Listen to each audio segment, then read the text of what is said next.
We welcome you into the Sports Bar. It's Danger and Battaglia, Rochester's only local sports talk show. Gino, I am proud of myself here off the top of the show. Proud of myself today for showing a sportsmanship that hasn't been seen in some time in these hallways here at Odyssey Rochester. You know, we're all competitive. We all want to win no matter the cost. And I took a moment to recognize I had an unfair advantage. I put my foot off the gas, and I allowed somebody more deserving to win earlier today. If you're in any sort of like office environment or corporate culture, you're probably engaging in some sort of team building activity once a quarter, twice a year, whatever it might be. You know the type of event I'm talking about. Everybody gets together and talks about their great success and pats everybody on the back for a job well done. Team building. It helps boost morale, so they say.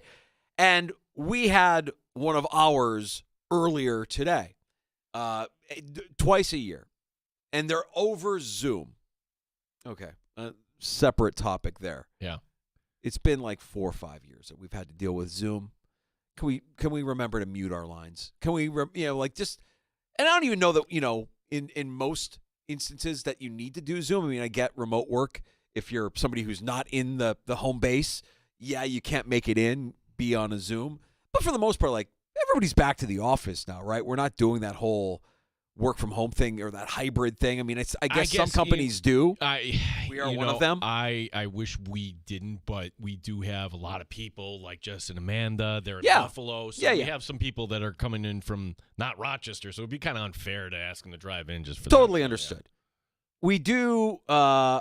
We do these Zoom calls, and a part of the program in a way to talk about our wins is a trivia game.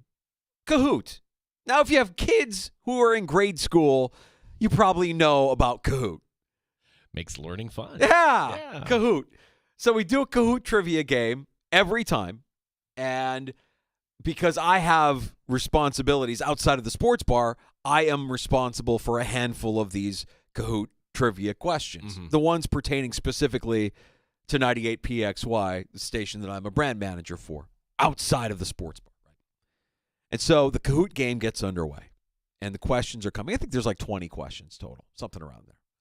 The questions are coming, and your boy is nailing it. I mean, I am like first to answer, boom, boom, boom, boom, boom. I'm at the top of the leaderboard. You should know half the answers. For the majority of the game, because I know half the answers, but I see around the leaderboard, I'm looking around, I'm looking back, and I'm like, you know what? I should not win this. This is unfair, and I don't need the $50 restaurant gift card or whatever the prize is for winning this. I'm gonna trip at the finish line. I'm gonna pull back. I'm gonna take my foot off the gas. I'm gonna give it to somebody more deserving. And I did.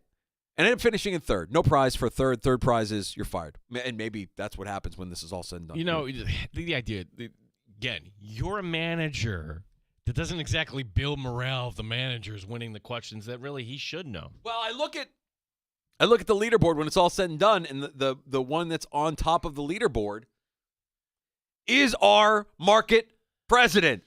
The person who knew all the questions, knew all the answers. She wins the trivia contest. And she's like, oh, I can't win. I can't. No, you can't win. Who was second on the leaderboard? It was a player known as Eugene. Well, and then everybody's like, wow, Gene actually used his real name. I'm like, no, that wasn't me. That was your nemesis. That was Pizza Dude. Your nemesis. Pizza Dude pretending. So therefore, I should get the $50 gift certificate if he's using my identity. He should at least offer to take you out and use that $50 gift certificate. No questions asked. Allow him to give you the finger while he's dining on whatever restaurant you guys get that gift card to.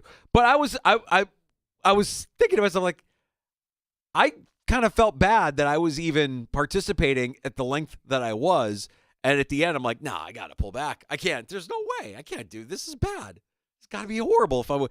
Well, maybe I let myself and everybody down by not winning, because the market president actually, who knew all the questions in advance, all the answers in advance, ended up winning it in front of everybody. Just another day of team building here at Odyssey Rochester. Just another day of team building. And I only bring it up because I know we're not alone. I know that there's companies far and wide that still do this or that do this. I don't know, man. I think if you're into team building, take a temperature of the room. What do you think people would be into that would make people want to gather and get together and enjoy their time together and raise a glass to someone? Maybe not raise a glass because I know that that's not for everybody, but in our industry, that's kind of all you need to do. I think so. Like, hey, we're going to go to an Amherst game, and anybody that wants, or maybe you bring your family, something along those lines. Right. Yeah, that would be. There's certainly, I think, plenty of options outside of the Zoom call with Kahoot. Well, look, and I think anybody can relate to this because you're paying attention to this. I'm kind of guessing, too, and I was in. I have perfected, I believe. Some may call it the resting bitch face. I don't know what the actual term for this is, though. The Zoom, I'm paying attention, I nod, I make eye contact, I kind of chuckle when I'm supposed to, but all the while I'm muted.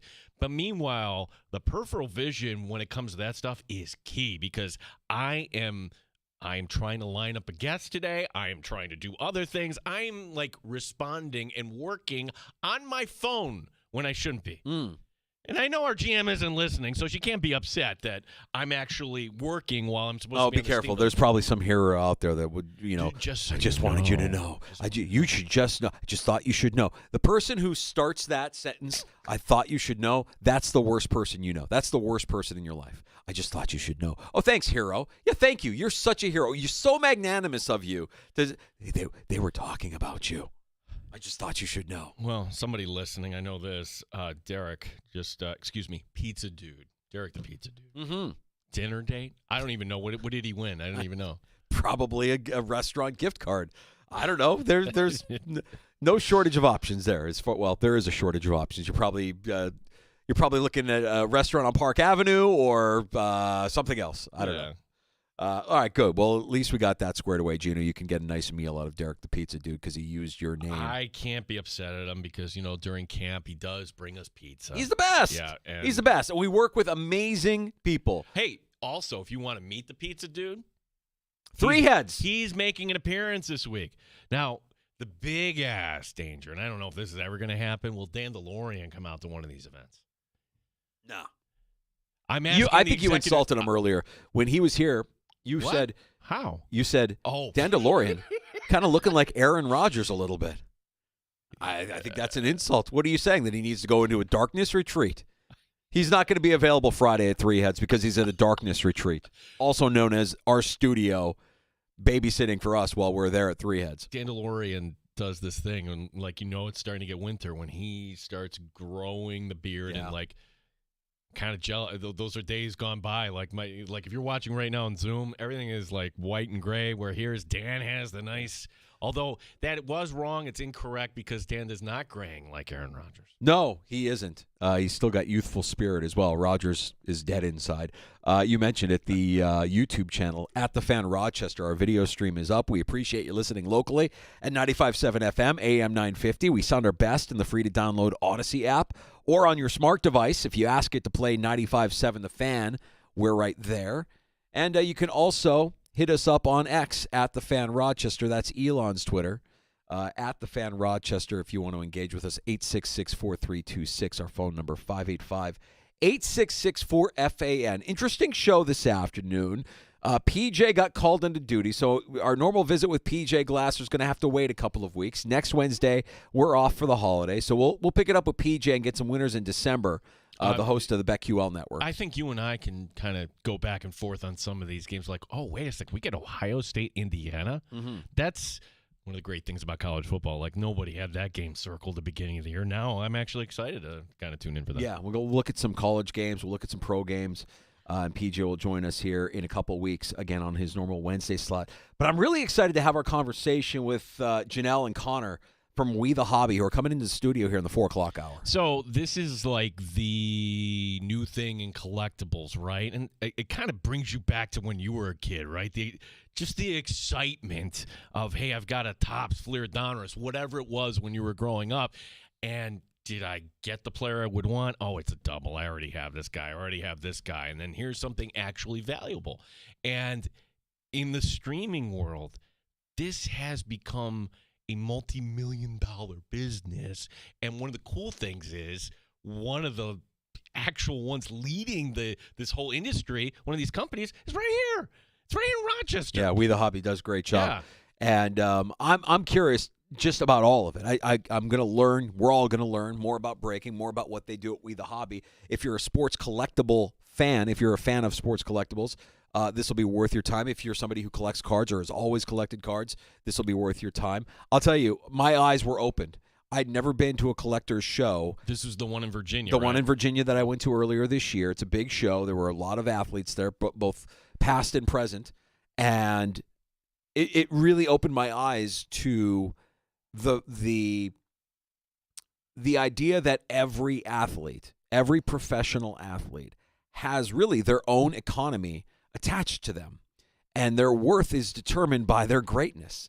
It's funny to me how you could say 1 minute an athlete might have something that is worth more 1 year than it will be worth in 5 years, depending on their performance, right? Yeah.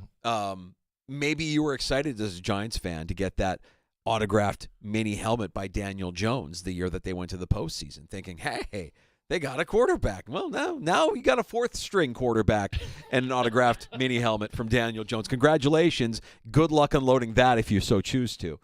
I think that it's just a fascinating world. It's a lot of fun. If you're a sports fan, it's got to be something that's at least in your peripheral. You have to know about it. You have to be at least somewhat interested in what's going on in the world of sports collectibles and breaking. Yeah, and the idea that maybe we can talk about the value of some of this stuff here, but you're absolutely right. It seems kind of it's all about the timing of this. Like, you know, who is going to be the number one overall pick in the NBA this year? Is that the value of that card you pull coming up in June is going to be higher than, or maybe not. If guy ends up being great someday, right? Like Wembanyama, like, is his value going to go up as the years go along?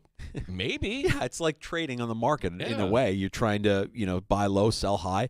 I also think that there's something to the bond between parent and child, the sports fan parent and child, who, if you want to get them invested, this is like the easiest pathway to spark an interest or a curiosity or a great gift. At minimum, you buy you invest in a Josh Allen rookie card for your son who's just becoming a Bills fan, or your daughter who's just becoming a Bills fan, and you hope that Josh Allen continues on this trajectory that he's on, and he's multiple, these potential Hall of Famers someday, right?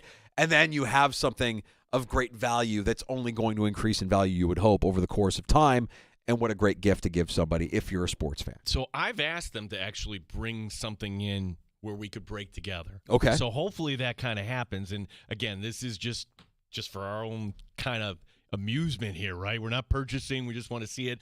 But there's also kind of a different thing, and I've noticed this with, say, Barstool and others, where it kind of spurned the let's remember some guys thing. When you look at old cards like, oh my gosh, I forgot about TJ Hushmanzada. Some of these other names from the past, like, I had him in my fantasy. Dude, I mean, that was the other thing that I picked up on when I was at this sports collector show earlier this year. I mean, I'm looking through old cards and I'm seeing old cards on display, and I remember vividly certain years. Like, I had a bunch of cards from that season. I remember the layout, how it looked, the players. I had that card. Now, foolishly, I took my card collection from when I was a kid, and I just pawned it off to somebody who was a collector. And, I didn't really even think twice about it, and I can't remember what I got back in return. But I just, there was a time where I'm like, I'm moving. I'm beyond this. I'm just going to, pass it off to somebody and make a quick buck. Well, I don't think you have to concern yourself, because when we grew up in the 80s, 90s, then that stuff is not as valuable. You got to go way back to the, to the 50s, 60s, that sort of thing, or to where we are now, to like, okay, this is like, if you're going to break something now, they promise these limited edition chrome, whatever. I'm going to screw it up how this is, but how exciting would that be if we actually broke something today? Like, oh my gosh, there's this card here that is actually worth this amount of money. We'll let them explain when they come in here in the 4 o'clock hour. So Janelle and Connor from our friends at We the Hobby are going to introduce us to the world of breaking and maybe get you, the sports fan, into more collectible stuff and more card collecting and breaking as well. We'll learn more about what they've got going on over there, because it is they are one of the leaders in the industry right now. It's kind of fun to know that that's happening in our backyard. I went over there a couple weeks ago. They actually have like drinks and adult beverages and that sort of thing. You can watch them kind of do it, and then there's this autograph helmet. Like, so they have the high end stuff over there too, and it's right in the neighborhood of the arts. We're going to be right down the road from them on Friday. Let's talk about that because we are back at Three Heads Brewing on Atlantic Avenue this Friday afternoon for Friday Football Talk Live. Yes, it's a bye week, but it's a good time to kick back, put our feet up, relax a little bit, talk about the Bills up to this point, and also back for another season. Three Heads re-releasing their Nighthawks Hazy IPA. You can grab a pint this Friday at Three Heads while we're there. You can look for it at the Blue Cross Arena for all events. You can look for it in stores and on tap as well. And the Nighthawks will be in attendance. We'll have Nighthawks from 5 until 6. Freddie's Rock serving delicious wood-fired pizza. We know the players coming as well, too, for the Nighthawks. Yeah. We've got a few players that are going to be showing up. They'll be coming on the air with us. So if you're a Nighthawk fan, gosh, you got to come out, right? And then also, you don't have to RSVP for this, but kind of cool. Like the Gordon family has RSVP'd. Brittany says she's going to, because we did this last year, like we're going to make me wear a Santa hat. It was a Cowboys Santa hat. You're a Cowboys fan. Big Cowboys fan. I am not going to wear a Cowboys Santa hat. You did last year. I did. I think you'll do it again this year. I don't think I will. Big Cowboys fan. I think we have to ratchet it up, whereas you said that last year you had to wear this Cowboys Santa hat. There really isn't any proof or evidence. I don't think anybody took a picture of you with it, and if they did, I didn't see it. Don't remember to here, because I want to say, who was it that bet me and I would have to wear a Jets jersey when they won the AFCs? Oh, they didn't. Peter, I will have an EJ Manuel jersey for you to wear if you show. Now he's like, one of our regulars, Pete. I got a wedding. I got to go officiate. Yeah. Pete, big Jets fan. Every day we're hearing about Pete's misery around the Jets, which is a nice little segue to today's story out of New York. Man, they just keep giving and giving and giving. And if you think that this is the last leak that you're going to hear out of the New York Jets, think again. The leaks are going to continue because this organization can't help themselves. Well, it's always, we like to have where's the story coming from and why is it coming? And this being the one that dropped last night. I watched this game in its entirety. The final score was Denver 10, New York 9. The Jets didn't score a touchdown. It was a rainy day in the Meadowlands. Danger, it was just ugly football where I'm questioning what am I doing with my time here. But that loss put the Jets at 2-2. It was surprising at the time because, Denver's one of these also-ran teams. At that point, Bo Nix hadn't even thrown his first NFL touchdown. He really got off to a slow start in his career, understandably, as a rookie. But back then, that was a little bit surprising. Jets were also coming off there when they looked good against New England, right? They actually, the Jets might actually be something. Rodgers looks like a competent quarterback right. Again. We're thinking, all right, the Jets are going to stack up some wins here. No fault and no shame in them losing to the 49ers. They got a win at Tennessee that wasn't all that aesthetically pleasing, but 2-2 is not the end of the world. Apparently, owner Woody Johnson met with the coaching staff. We'll stop right there. Under what circumstances during the season should the owner just come down and, they're the owner. They can do whatever they want to, I'm sure. But how does that help morale when somebody's looking over your shoulder like that? I'll tell you, the Jets need to do an organization-wide Zoom, and Woody Johnson should win the Kahoot trivia question. That will make everything better. The prize today is going to be a big necklace that says Woody. Good luck, everyone. Yeah. They're just a mess, and the owner is meddlesome, and we've been harping on this, that the problem isn't Joe Douglas or Robert Saleh or even Aaron Rodgers. The problem is Woody Johnson. The problem is these guys are all going to be fine. The Jets are not going to be fine. So in this meeting, Woody Johnson suggests to the coaching staff that they make a switch at quarterback. They switch from Aaron Rodgers, say what you want about Aaron Rodgers, okay? But they're 2-2 at that time, to Tyrod. Yeah. Tyrod Taylor. Yeah. It got me thinking, being that yesterday was the seventh anniversary of the Peterman game, it got me thinking, Gino, wondering if in that first year with Sean McDermott as head coach, if it was actually Terry Pagula who got in his ear and said, you need to make a change. You have to make a change. Because I want to give McDermott more credit now with the benefit of hindsight. I'm like, he's not a dummy. He's made some foolish mistakes. There's been some lack of attention to detail through his tenure. But overall, he's a good coach. I mean, if Sean McDermott got let go tomorrow, there'd be teams lining up for his services, right? We all know this.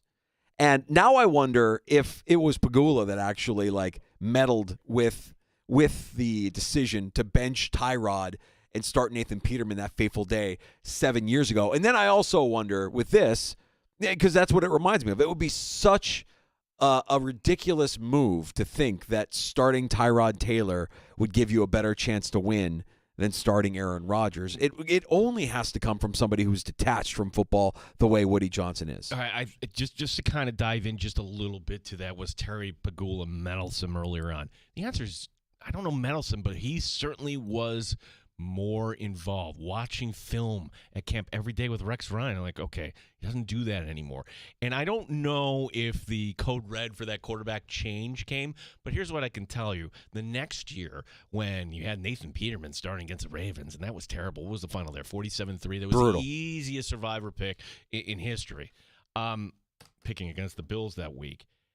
And then week 2, Josh Allen is named the starting quarterback, except it's not Sean McDermott saying this, it's Chris Mortensen. I just remember McDermott just being so pissed. He was seething. He was seething going up to the podium on Wednesday. Was he seething because, well, somebody had flapped their gums to Chris Mortensen, or he's just embarrassed that he's got to go make this change that he doesn't want to at this point? Yeah. To that point, I never quite understood it. There's another thing that popped into my head that I can tie back to the Bills that happened here over the last few days.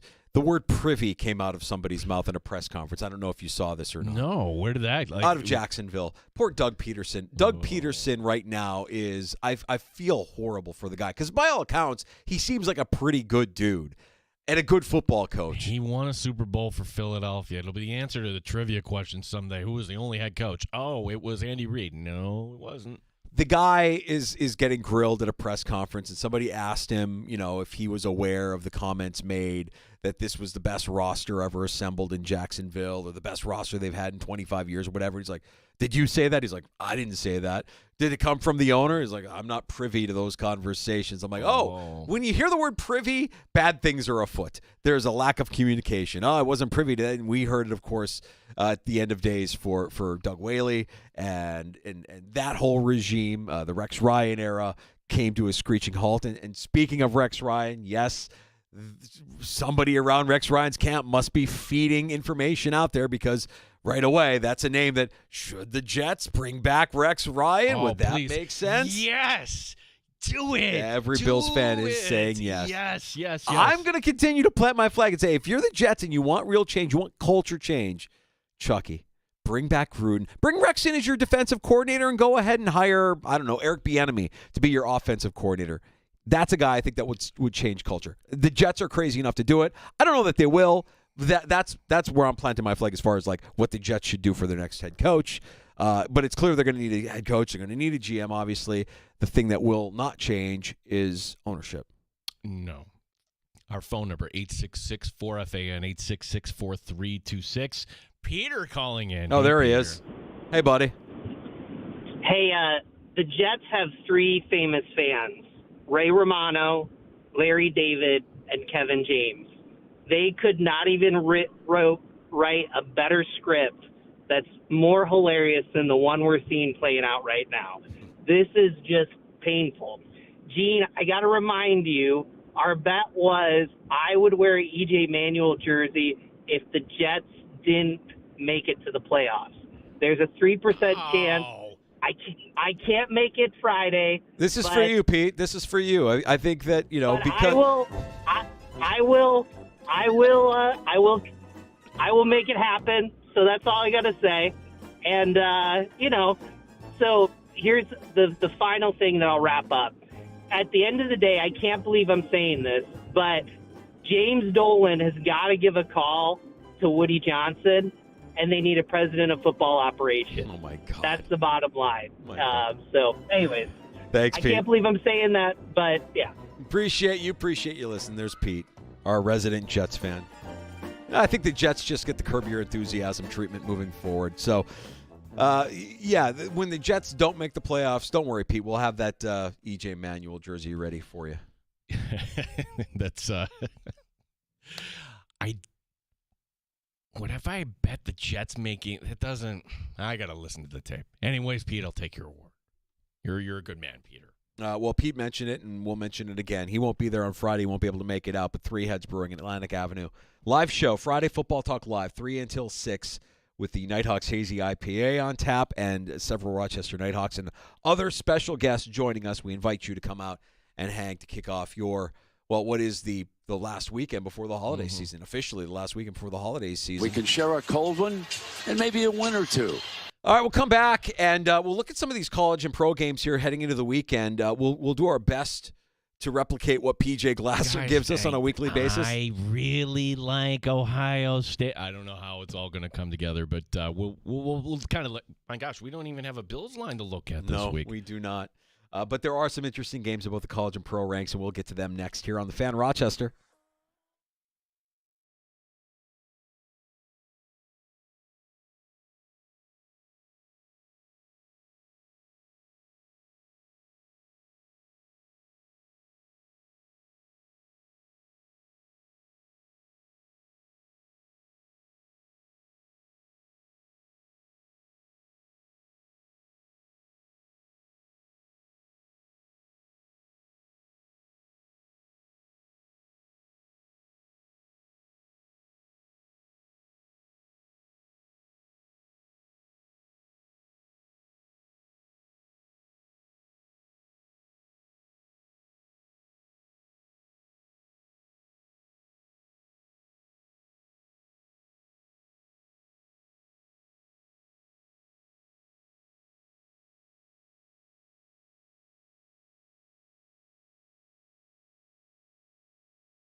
The AFC Defensive Player of the Week, Terrell Bernard, had that game-clinching interception against Patrick Mahomes. It's the 8th time this year that Bill has won the Player of the Week award. Chris Brown on One Bills Live. And it's the second time that Bernard has won the Defensive Player of the Week award for the AFC. He is the 6th different Bills player to win a Player of the Week award this season. As I've said all along, I believe under Sean McDermott, this is the best team the Bills have had.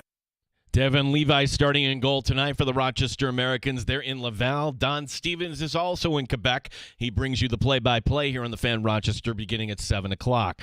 Sabres after dark tonight. First of 3 out in California. First stop, Los Angeles against the Kings. It's a 10:30 face-off. Gene Battaglia, the sports leader. 95.7 FM and AM 950. The Fan Rochester.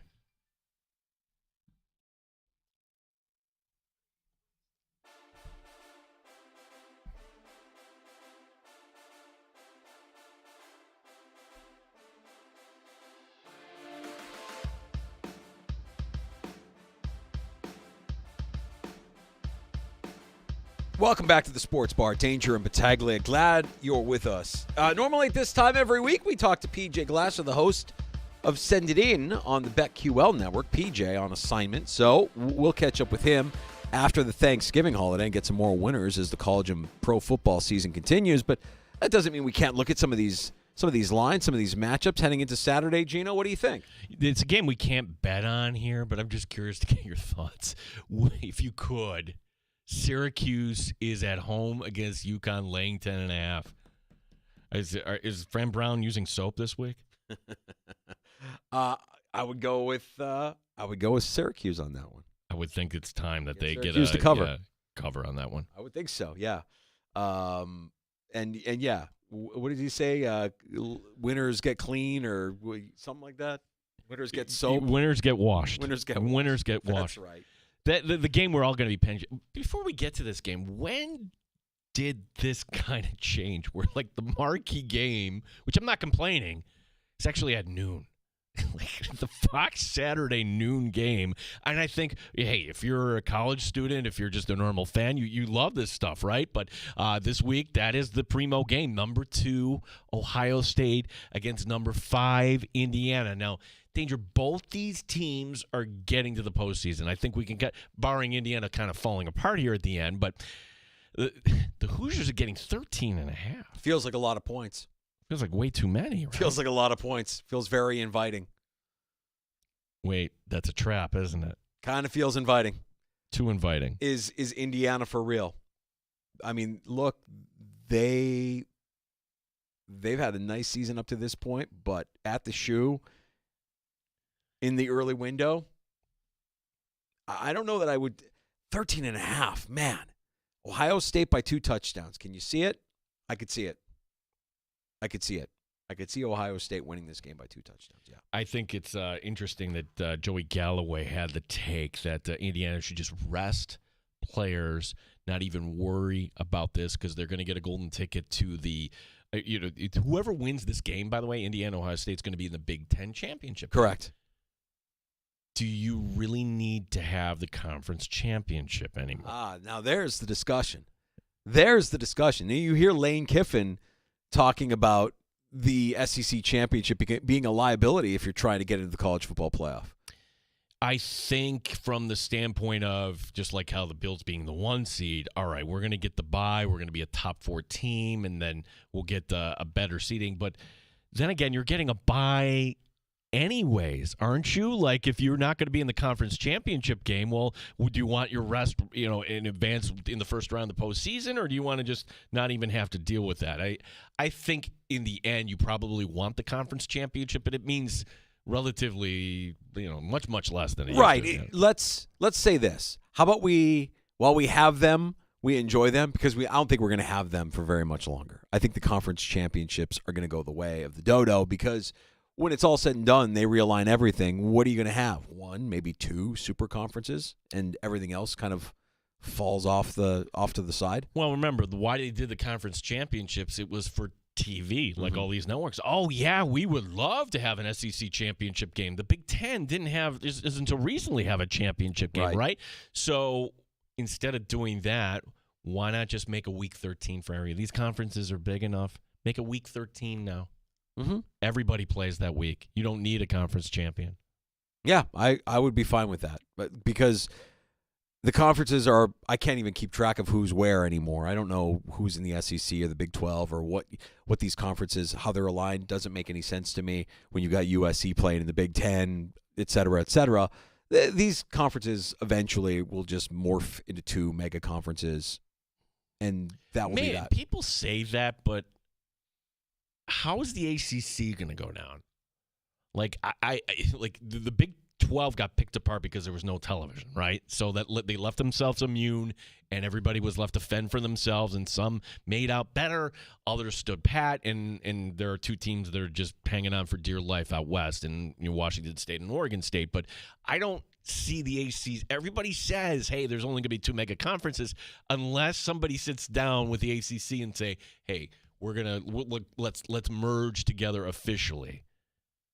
Like the SEC and the ACC merge. I just don't see that happening. I don't see the benefit for any of those to merge. Well, furthermore, I think that they won't be the SEC and Big Ten or anything else along those lines. Even with the tradition of the name, it'll be the SEC presented by Dr. Pepper, the Dr. Pepper Conference. And the fair enough. Right. I mean, like, I think if there is money to be made, if you're going to lose money by dissolving a conference, that money will be gained through one mechanism or another, whether it be through corporate sponsorship or the addition of a Week 13 game, whatever it might be. But that's interesting.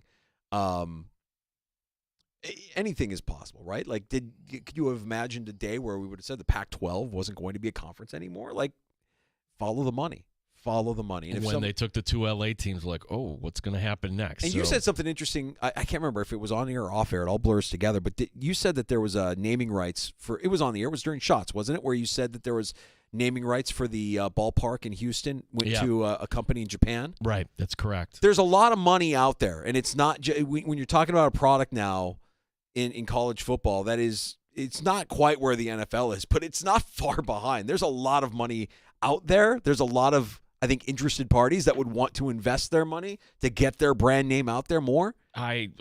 Just think back to this last postseason in baseball. We're all watching this like, Strauss, the heck is that? On the helmets, yeah. Yeah, like, it forces me to look it up. Okay, this is a manufacturing company in Germany who wants to have a bigger foothold here. Yes, the world is a much bigger place, Danger. It's a bigger place and smaller place at the same time. That a brand from Germany or Japan that wants relevancy in the United States just needs to spend that money, and it doesn't matter if it's in Major League Baseball or college football. If the money is green, we will take it.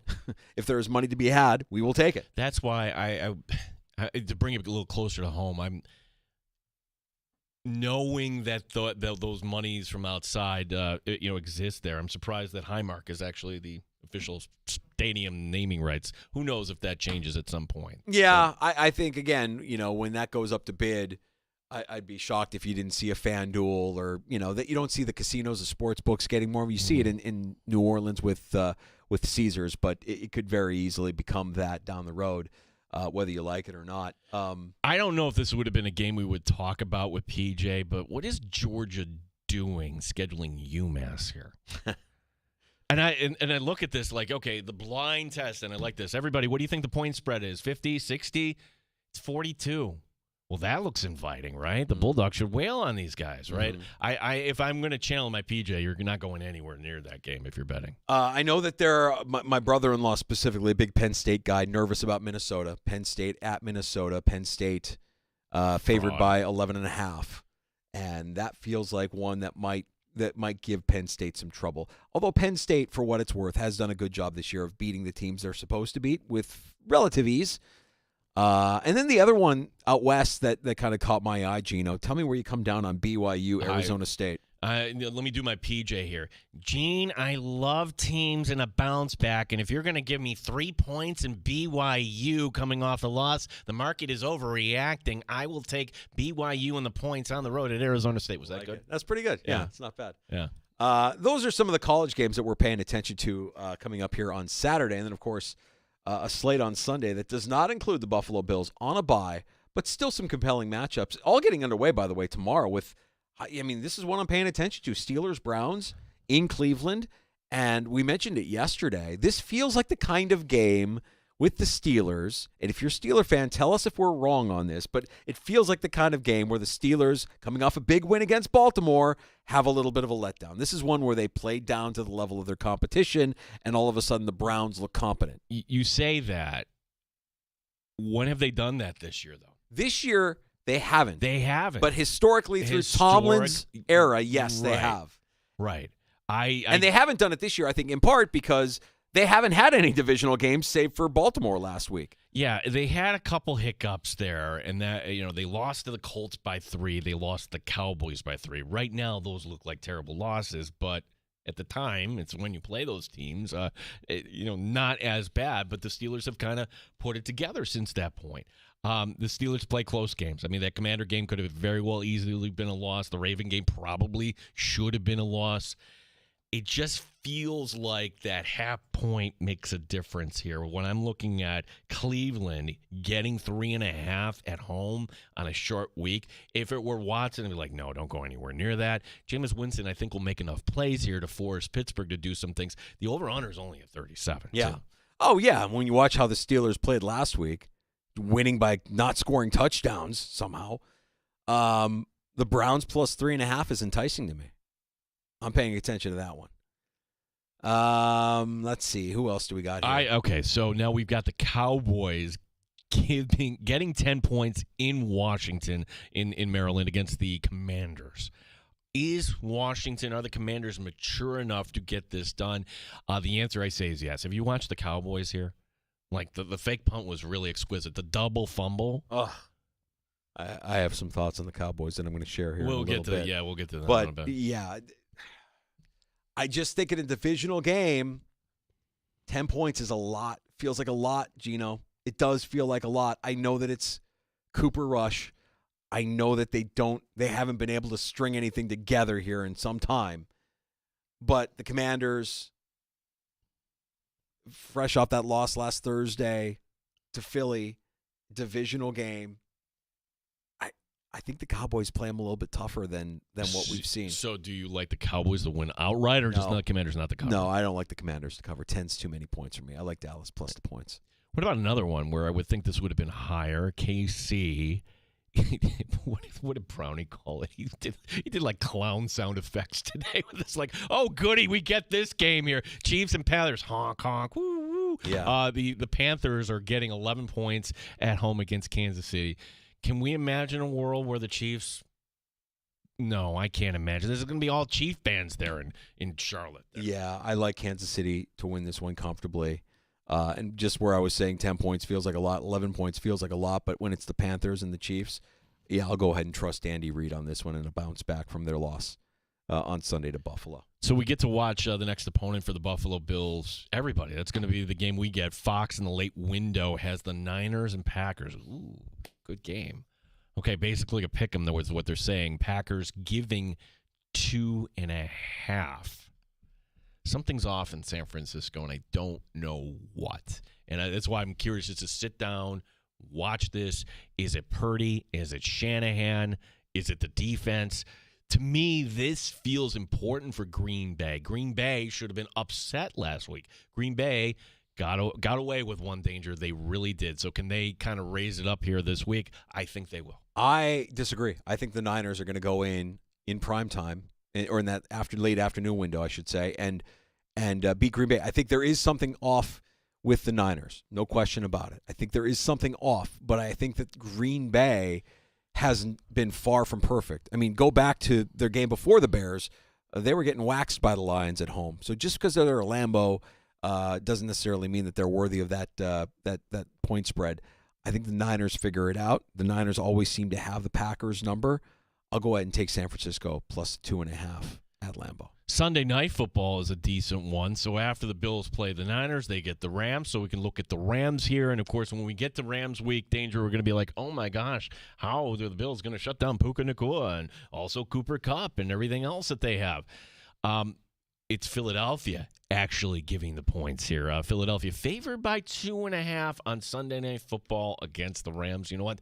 It feels about right to me. This feels like, okay, In case you haven't watched Philadelphia Eagle football this year, ladies and gentlemen, let me reintroduce you to Saquon Barkley and the Eagles. And the Eagles win by more than a field goal in L.A. I like their chances to do that. And for all the weapons that the Rams have, and Matthew Stafford has been dealing, he's been great. But I think you can get to Matthew Stafford. And when the Bills do face the Rams, obviously this is going to be a big point for us that week. Can you get pressure on Stafford? Can you affect him? Can you get in the pocket and force him out and try to get him moving around? I think that's going to be the biggest Achilles heel for Stafford here down the stretch is, will his body hold up? Will he be able to physically do the job that you need him to do here down the stretch? The Eagles, to me, feel like they're in a tier with Detroit, Buffalo, and Kansas City, like the top tier of NFL teams in both conferences right now. So I like the Eagles to win by more than a field goal in L.A. against the Rams. And then Monday Night Football. This is fun. The Harbaugh Bowl. It's John against Jim and the Chargers, watching them on Sunday night. All right, this doesn't look like the same old Chargers, does it? The Chargers are home once again, back-to-back weeks that they're home. Baltimore coming off a meh game. And it's actually the Ravens going out west, and the Ravens are favored by 3. This looks so – this is where I'd have to – maybe I'll text PJ. What's your advice on this one? Because the home underdog and the Chargers are a good team. Home underdog on Monday Night Football, Chargers good team. And I still think the Ravens bounce back here. I think the Chargers are intriguing. Defensively, the Chargers have been good this year. But if you just saw them on Sunday night, you're like, well, that defense almost gave up the game in the second half. What do you mean they're good? No, they're a good defense. Sneaky good defense there with the Chargers, and a defense that you would think could confuse Lamar Jackson a little bit. As far as the Ravens, their weakness is clear. It's that secondary, and Justin Herbert looked amazing last week. Amazing last week against the Bengals. This is a close one. I don't know. I think I would stay away from this one. The over/under set at 50, and maybe I would take the over on this one if that was if we were betting on this game specifically. Okay, that's fair enough on that. So PJ will be back actually in 2 weeks. Right, yeah. Next Wednesday, we cut out for the holiday.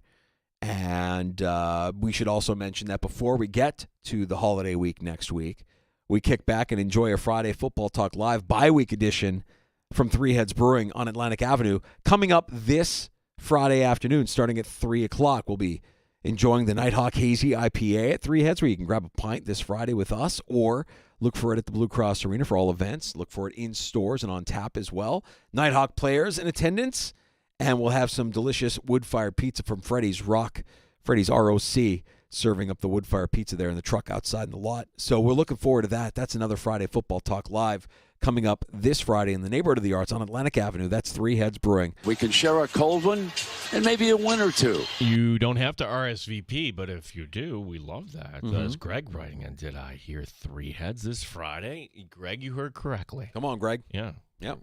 We expect to see many of our regulars. I saw Linda from Webster a couple weeks ago at a charity event. Really? She was apologizing to me up and down for not being able to make it last. Linda, this is your opportunity. Come out and make amends. You can come back out and hang out with us. We're looking forward to that. Again, that's coming up here on Friday afternoon. We'll take a break here. Speaking of Brent, you know what? I'm going to go back to something Brent said a few years ago. And at the time that he said it, we kind of clowned on him a little bit, like, okay, take it easy, pal. No. He was right. I have more evidence that he was right. And I am ready to crown the worst owner, not in the NFL, in all of professional sports. It's become more and more clear with each passing week who this guy is. I will listen to your conversations. Woody Johnson. I will listen It's to. not Woody Johnson. It's not. Oh.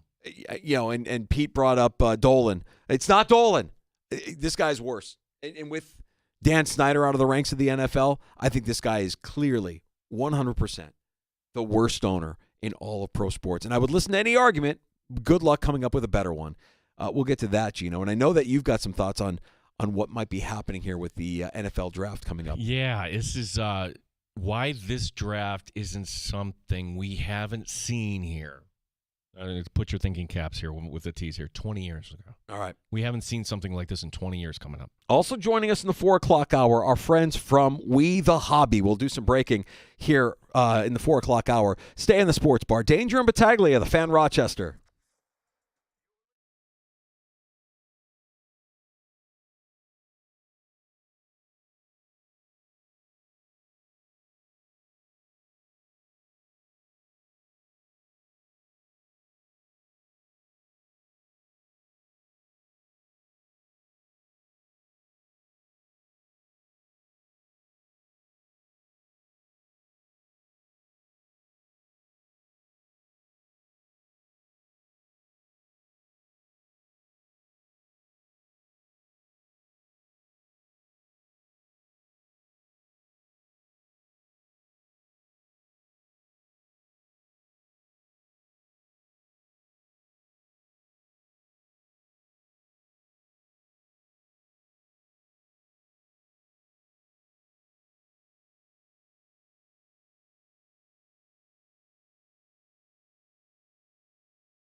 The AFC Defensive Player of the Week is Terrell Bernard of the Buffalo Bills. 8th time this year that a Bills player has won the Player of the Week award. Steve Tasker, meanwhile, looking ahead to the next opponent. But I'll say this, too, and I'm not trying to flex. They got to play us, too. Yes, they do. They got to play us, too. We're tooling along out here with a 6-game winning streak, hanging 30 points on everybody, on the Chiefs. Nobody wants to come into this place. No. So we're on their schedule, too. Bills and 49ers coming up on December the 1st. Evan Levi starting goal tonight. The Amerks in Laval. Don Stevens also there. Our coverage will begin at 7 o'clock. Buffalo Sabres tonight, likely without Tage Thompson. Sabres first to 3 in California, taking on the Kings. It's a 10:30 Eastern puck drop. Gene Battaglin, the sports leader. 95.7 FM and AM 950. The Fan, Rochester.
We get into the world of breaking with our friends from We the Hobby. Janelle and Connor will be stopping by here later this hour. Welcome back into the sports bar. It's Danger and Battaglia. We're very happy that you're joining us this afternoon. Thanks for listening locally at 95.7 FM, AM 950. The Fan Rochester sounds its best in the free-to-download Odyssey app. You can also watch the sports bar. Our video stream is up right now on our YouTube channel at The Fan Rochester, also streaming on Twitch at The Fan Rochester, and you can get us on your smart device when you ask it to play 95.7 The Fan. I'm Mike Danger. That's Gene Battaglia. Lots happening. Who wants to? We have takes here. We have time for your calls at 866-4FAN, 866-4326. If writing to us is more your thing, the easiest way to do that, our handle on X, The Fan Rochester. Yeah, that's Elon's Twitter, at The Fan Rochester. Gino, the Jets firing their GM this week once again shines a light of dysfunction on their organization. The problem with the Jets remains their meddlesome owner, right? Woody Johnson. For as bad as Johnson is, I'm going to go ahead and say I don't believe he is the worst owner in the NFL. No, there is an NFL owner who has him beat by a mile. In fact, I'd push even farther to say he's not just the worst owner in the NFL. He is the worst owner in pro sports. Jerry Jones continues to be ridiculous. Win or lose, this guy has to have his ego satiated by holding a media scrum after every game. Has to. Just needs that attention. Needs to hold court. You are the owner. You did not call the game. You did not play a down. There's no reason other than sheer ego to hold a press conference after every freaking game. Let's say you're Ben Johnson. You're the hotshot young coordinator who's going to have head coaching opportunities. You may have an opportunity to coach this once proud franchise, the Dallas Cowboys, next season.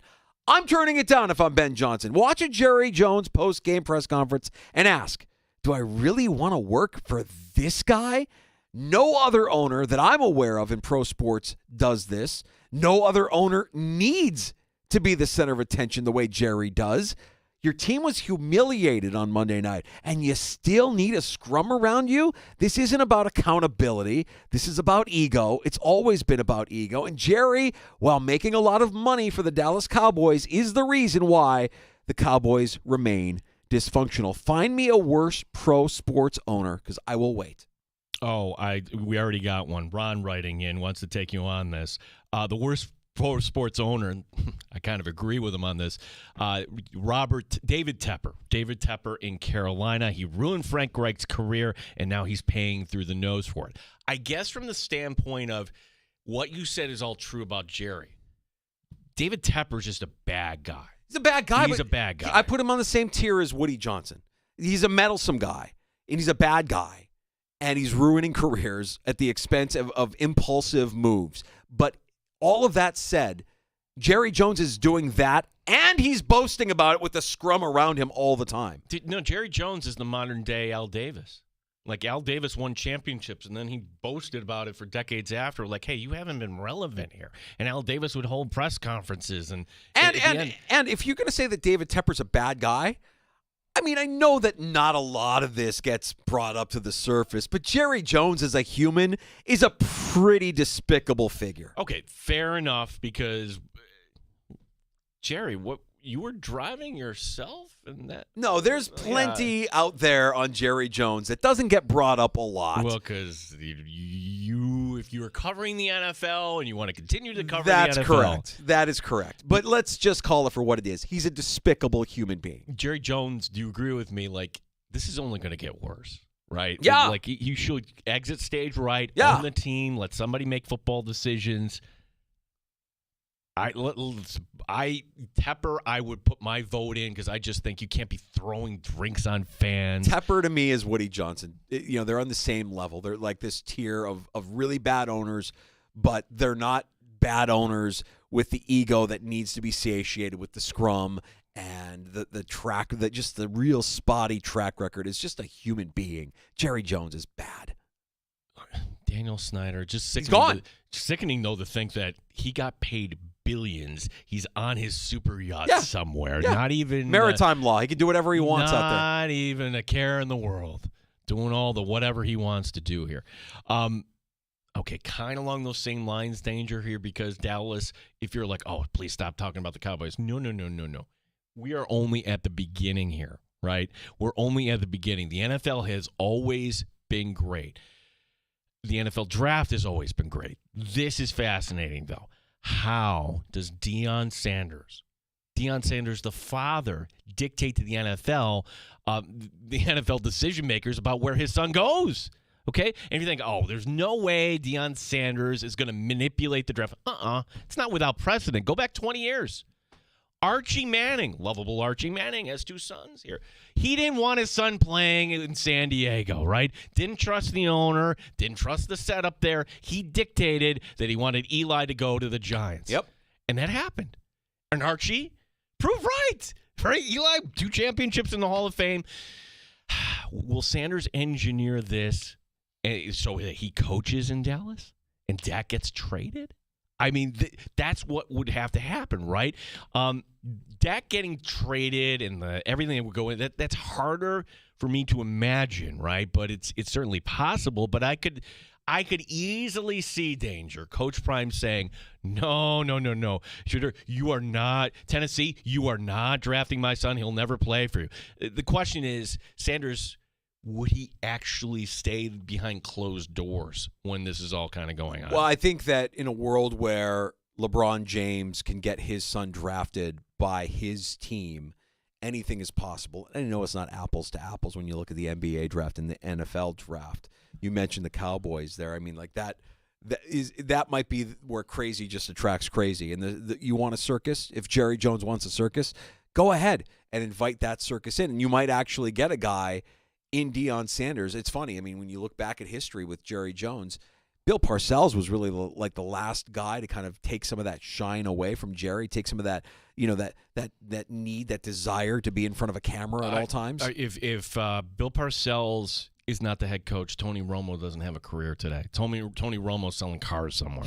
No, I'm not joking. Like, that was like, we're going to go with the kid quarterback. You think Jerry would be like on board with? He took a back seat. Parcells saw something, which ultimately all these roads lead to Belichick, right? Like, and I think Belichick, what does he want? Does he want to win a championship or does he want to chase the record? If he wants to chase the record, you can eke out 8-9 wins. Sorry, man. I'm going to give Belichick more credit than that. I think Belichick has to look at what Jerry does and what Jerry is doing. It's the antithesis of what he's about. He doesn't want to be in front of the media ever. He doesn't want to talk to the media. He doesn't want to have his decisions questioned. Well, dude, you realize that's ironic now because Belichick, in the media itself, he's fantastic. He's great. He's fantastic. He really is. Speaking of Romo, since you brought him up, I mean, I'm kind of glad that the Bills won on Sunday because there's a couple of things that we would spend time talking about this week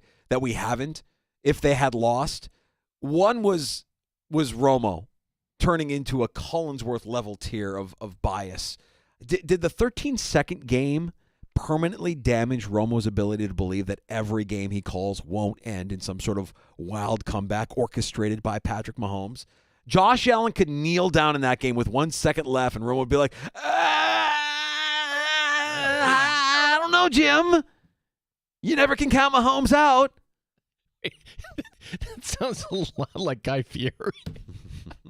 Doing the Tony Romo go to Flavortown. Yeah. Well, look, the fall from grace for Romo has been severe, and of course, it gives us a moment here to point out that our guy was right all along. Tony, get off it, okay?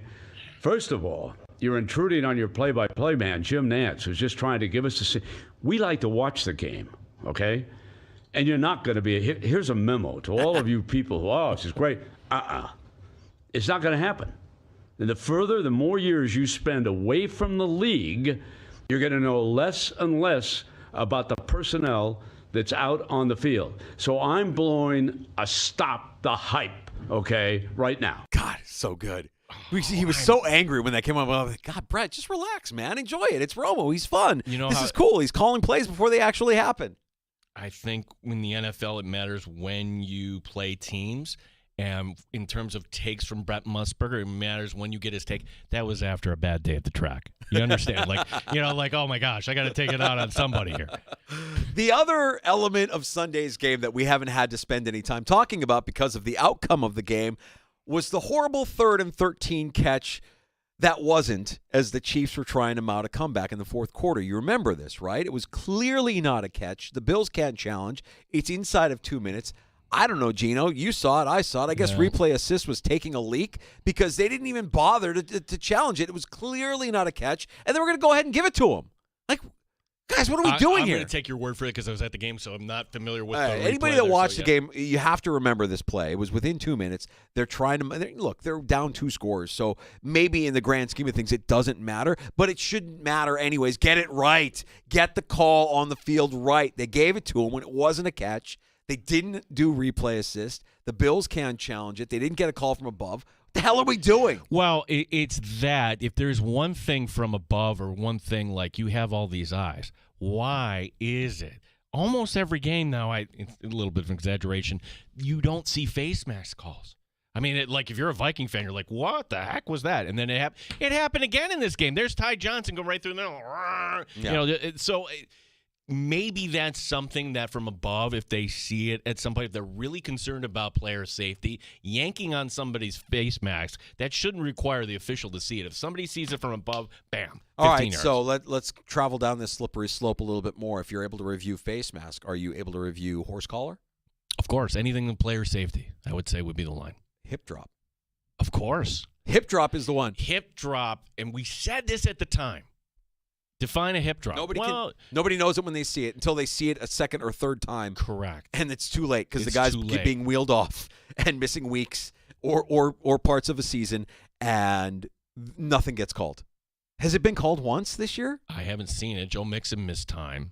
That was the big one, and you see it the second time around. And that's actually really hard in real time. Okay, was that a hit drop? Wasn't it? I'm okay with officials, and maybe I'm contradicting myself a little bit. Hey, was that really a penalty? I'm not so sure. I'm not going to call it. Now, I'm also saying, hey, how could you not see the face mask there? What were you looking at? Right.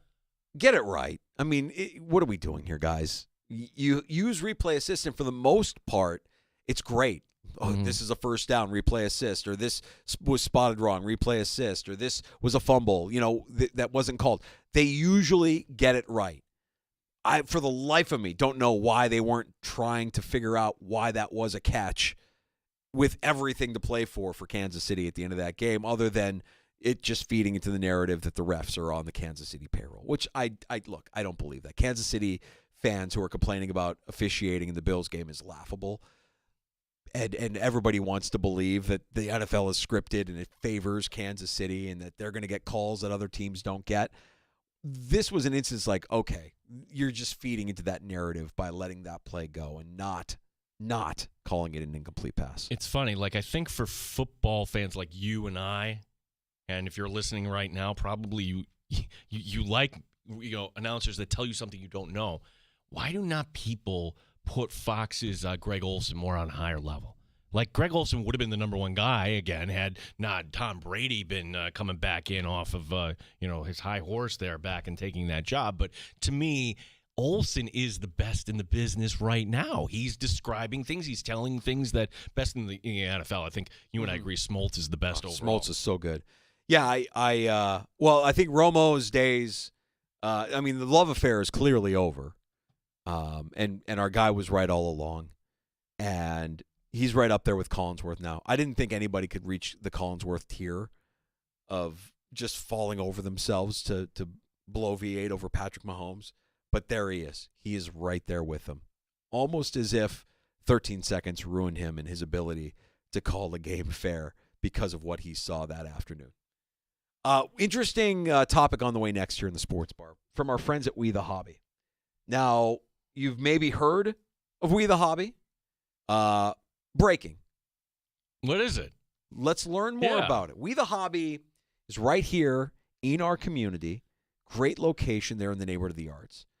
And, on a global stage, really, with the work that they're doing here. So we're going to learn more from Janelle and Connor, We The Hobby. They're going to stop by the Sports Bar next. I'm a little bit nervous, Gino, because they've got it looks like they've got their own camera crew ready to go. Oh, yeah, boy. Yeah. All right. So, we're streaming on our YouTube channel at The Fan Rochester, and maybe they're planning on streaming on their much more robust YouTube channel as well. Like, where are we? Oh, they're on The Fan in Rochester. Uh-huh. Oh, okay. Yeah. All right, we'll get to We The Hobby next on The Fan. Here in the Sports Bar, Danger and Battaglia.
AFC Defensive Player of the Week is Terrell Bernard. 8th time this year that a Buffalo Bills player has won this award. Chris Brown on One Bills Live. And it's the second time that Bernard has won the Defensive Player of the Week award for the AFC. He is the 6th different Bills player to win a Player of the Week award this season. As I've said all along, I believe under Sean McDermott, this is the best team the Bills have had. Bills are next in action December the 1st against San Francisco. Devin Levi gets the start in goal for the Amerks. He's back down.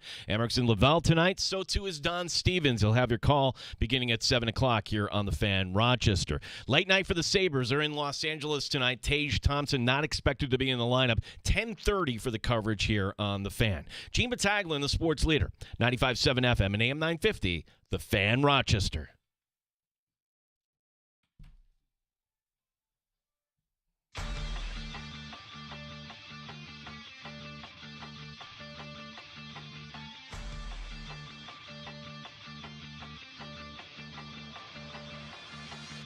I just realized hockey doubleheader on the Fan tonight with the Amerks and Laval, and then the Sabres after dark. Are you going to be able to gut it out for the Sabres? That's not wrapping up until 1 a.m. I'll take one for the team, Gino. You know how I roll. We're There back you in the sports bar. It's Danger and Battaglia. Thanks for joining us at 95.7 FM, AM 950, the free-to-download Odyssey app, and on our YouTube channel at The Fan Rochester. We welcome in from We the Hobby, Connor and Janelle. It's great to have you in here. It's great to meet you guys in person, and we want to learn more about what you all got going on over there at We the Hobby.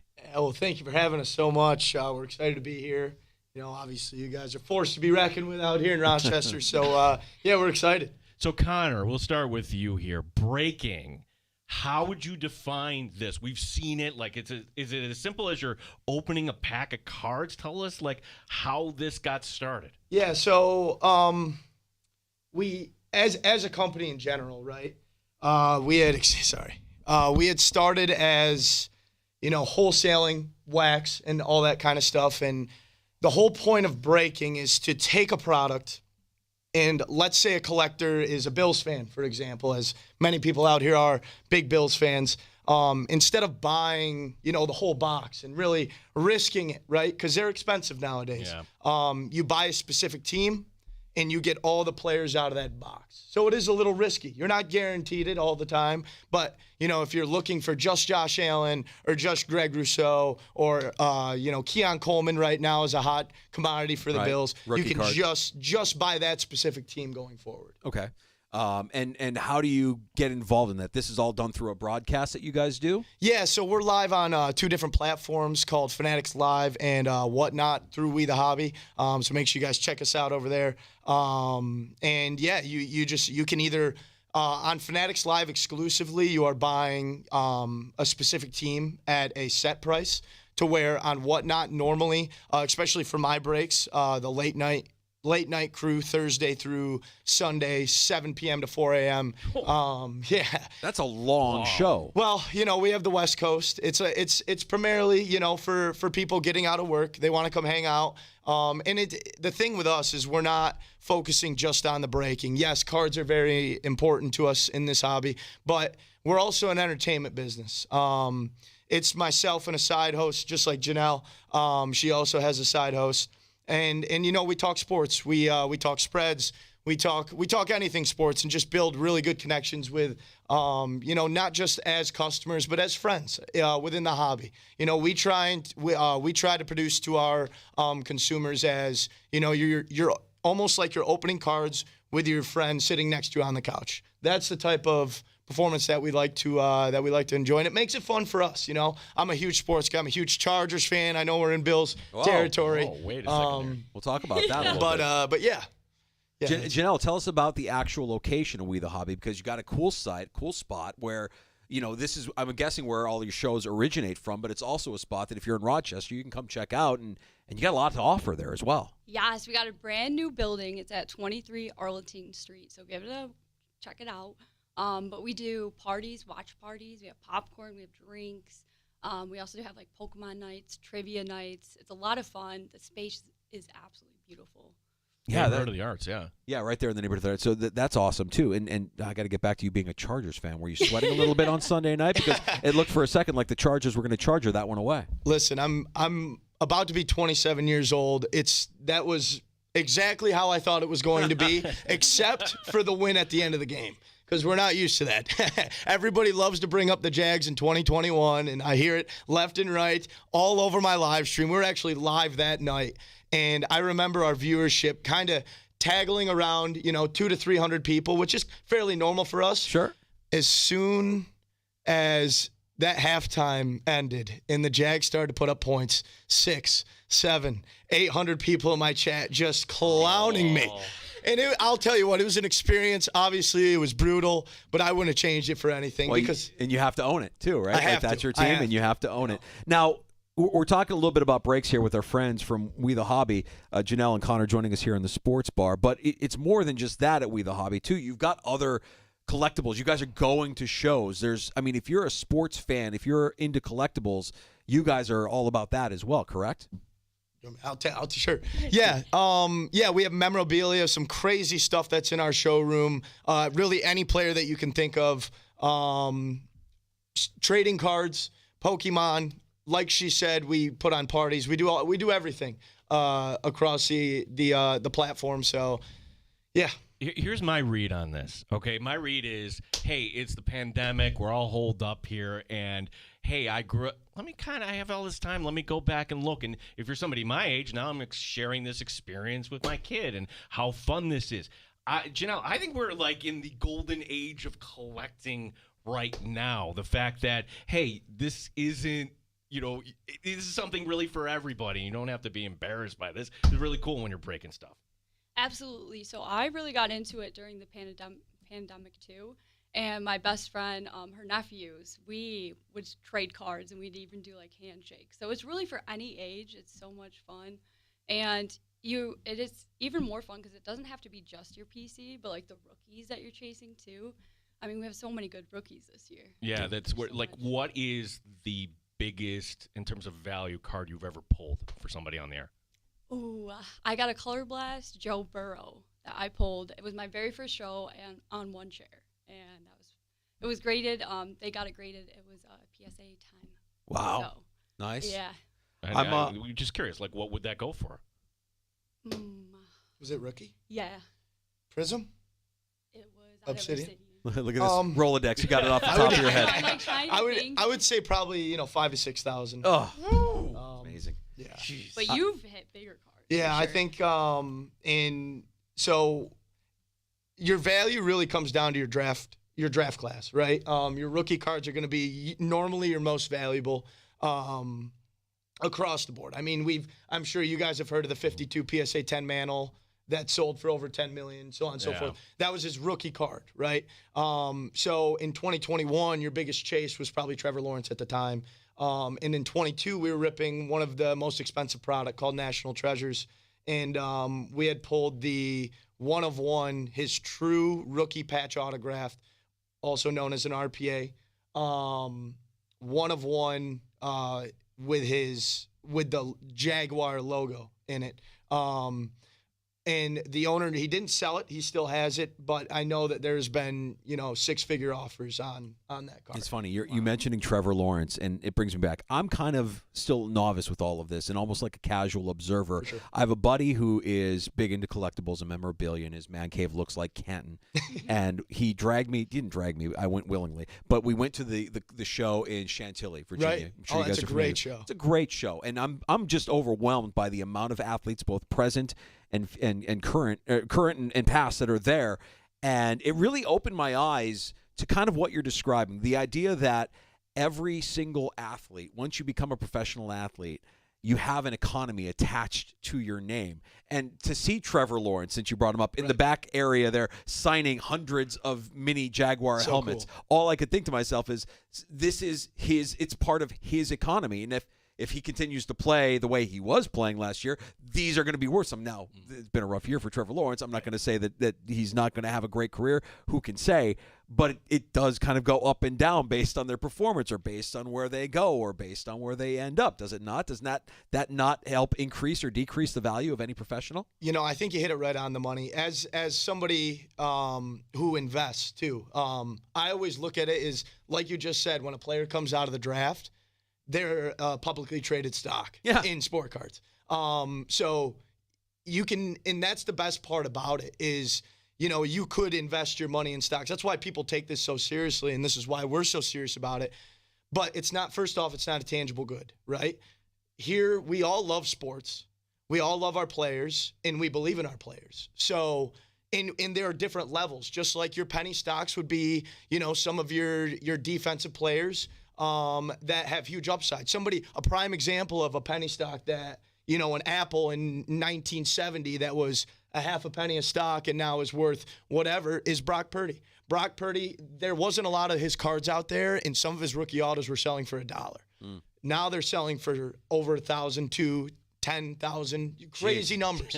Crazy numbers. Wow. But Tom Brady, another prime example, right, in 2000. What does the autograph do to the value of a card? If you get a card that's highly rated and you are able to get that autographed by that athlete, does it help in any way, or does it in some cases hurt the value of it? So you're speaking in terms of like a base card that got autographed by the player. Sure. So they're not necessarily. Sometimes it hurts it because collectors in the hobby, in specific products, man, that's a tough question. In specific products, they like to have the card in pristine shape, in prime shape, and sometimes adding an autograph to it takes away because he already has autos within the checklist in the set. So in hobby boxes, for example, there are usually 3 different tiers of product, right? So you have your retail product that you can go out and buy for the kids or yourself at Target, Walmart, that range from $10 to $50.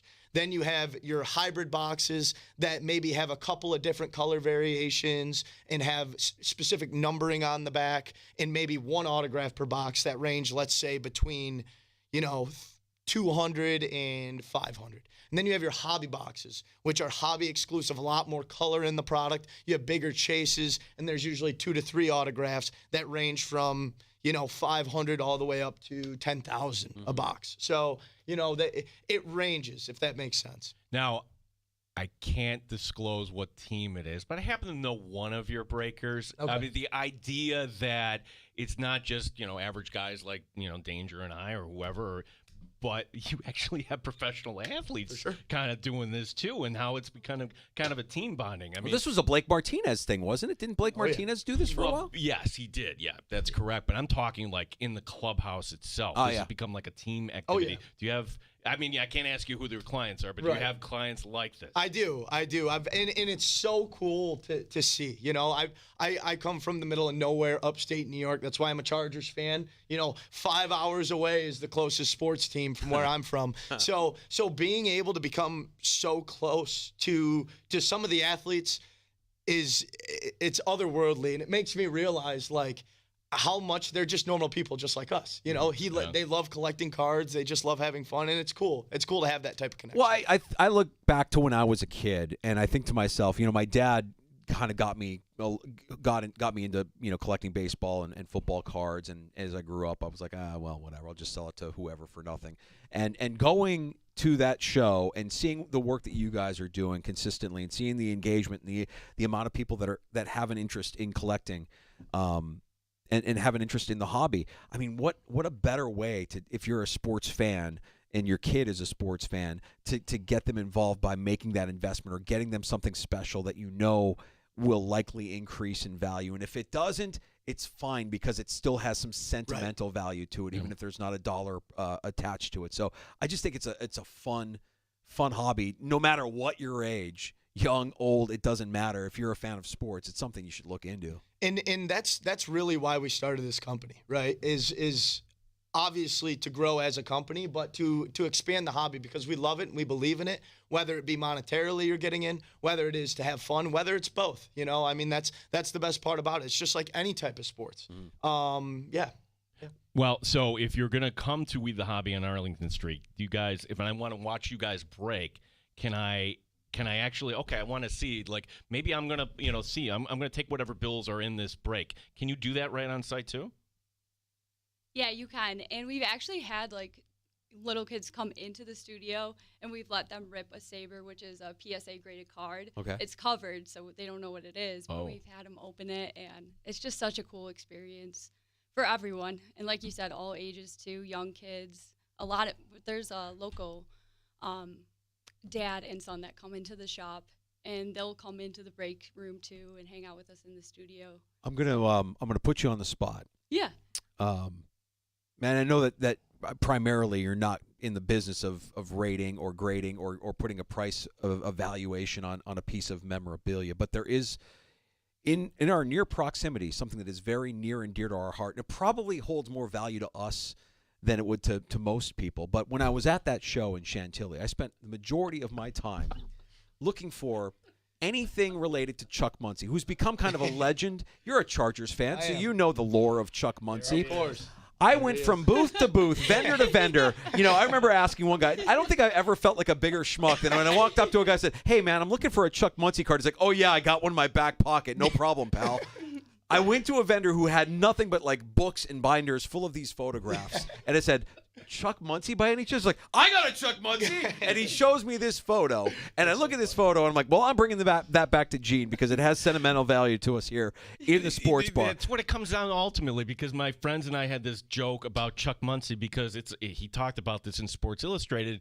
Can you imagine a guy doing cocaine before going on an NFL field? And this is what this guy would do. But he was otherworldly in terms of his talent. He was unbelievable. On top of that, he wore horn-rimmed glasses. Like, you don't see NFL players wearing glasses. And yes, during the game. Look at this picture. He got the crap beat out of him. He's got doctors around him. And there's one person specifically holding his horn-rimmed glasses because he got his bell rung. So I guess my question is, I know that this doesn't have the kind of value that you guys are breaking when you know, but is it really about that, or is it also the sentimental value that comes with a piece of memorabilia? Nobody is buying that photo from me, by the way. I just want to know what it's worth. That's all. Just in case. $5, maybe. I think I paid $20 for it. I think it's a little bit of everything. Like I said, you have things called your PC, your personal collection.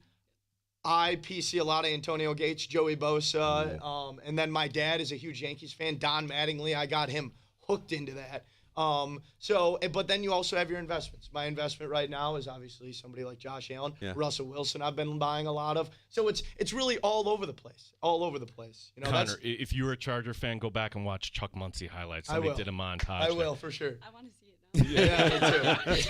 And God, I can't imagine, but you guys is like your homes must be just loaded with unbelievable memorabilia. I mean, like I mentioned my buddy who I walk into his basement, I'm like, this is like Canton down here. I mean, you guys must have like your own personal Hall of Fame for your favorite athletes down there. I have a room dedicated to just like mem and cards. I have like a briefcase for like my favorite cards, and then I have some other ones too. But yeah, I have a whole room. And we should also mention it's not just sports, right? Because if you're a collector of other cards, you guys do breaks for that as well. I mean, people that like the Pokemon or the other games that are out there. Yeah, so we haven't ventured into actually breaking that yet. Okay. We do sell it in our store, but that is our plan going forward. Hopefully, knock on wood. I'm not the big dog, unfortunately, so I don't make the calls. But hopefully, sometime within the future, because it's it's almost as bigger than sport cards, just because it's more international. Yeah.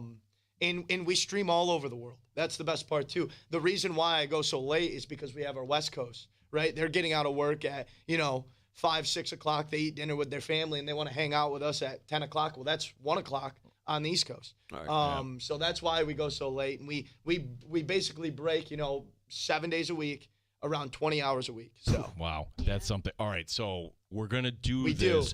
We're gonna do some breaking right now, Danger. All right, we got some packs. So let's just say for the sake, what are we breaking here, Connor? So I have 3 different packs. Well, 2 of the same and 1 different. We have a 2023 select. We're looking for C.J. Stroud, Anthony Richardson, because he's back now, right? He's back, kinda. I'll let you break that one. Oh, I get to break. All and right. then I will pass you the Donruss Optic. This is also 2023, but Donruss Optic is cool. So most of these products have something called a case hit. So these get shipped in cases of, if it's retail, it's 20. If it's hobby, it's 12 boxes. Okay. Usually 1 per case of a case hit. Donruss Optic is your downtown. That's your case hit. And your odds of hitting a downtown, there are 20 packs a box, and there's 12 boxes, and there's only 1 per box. So do the math on that. Select, you have Zebra, which is just a color parallel. Also a case hit, usually 1 to 2 per case. So You're speaking a little bit of a different language for me. know. I want to try I'm and sorry. catch up. Okay, all right. What's our next step? Are we opening this up? Yeah, we're gonna break right now. Maybe I'll go first. I'll let okay, you. with and then.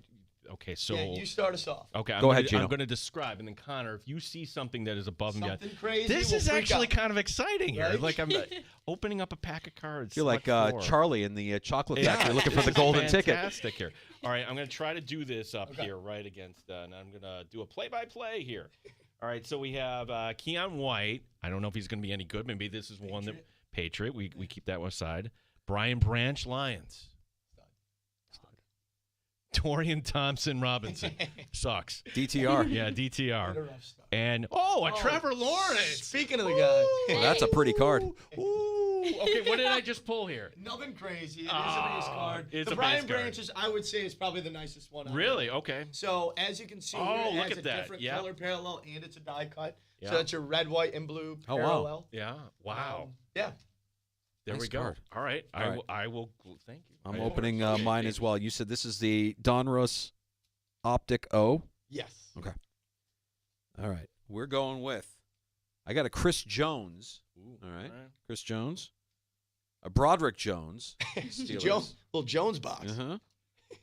I got a Tajay Spears. Tajay Spears, Now, Tulane boy. He's a And stud. that looks like a different. Yeah, No, well, maybe actually- not because it's the colors of So if you look on the back, it should be numbered.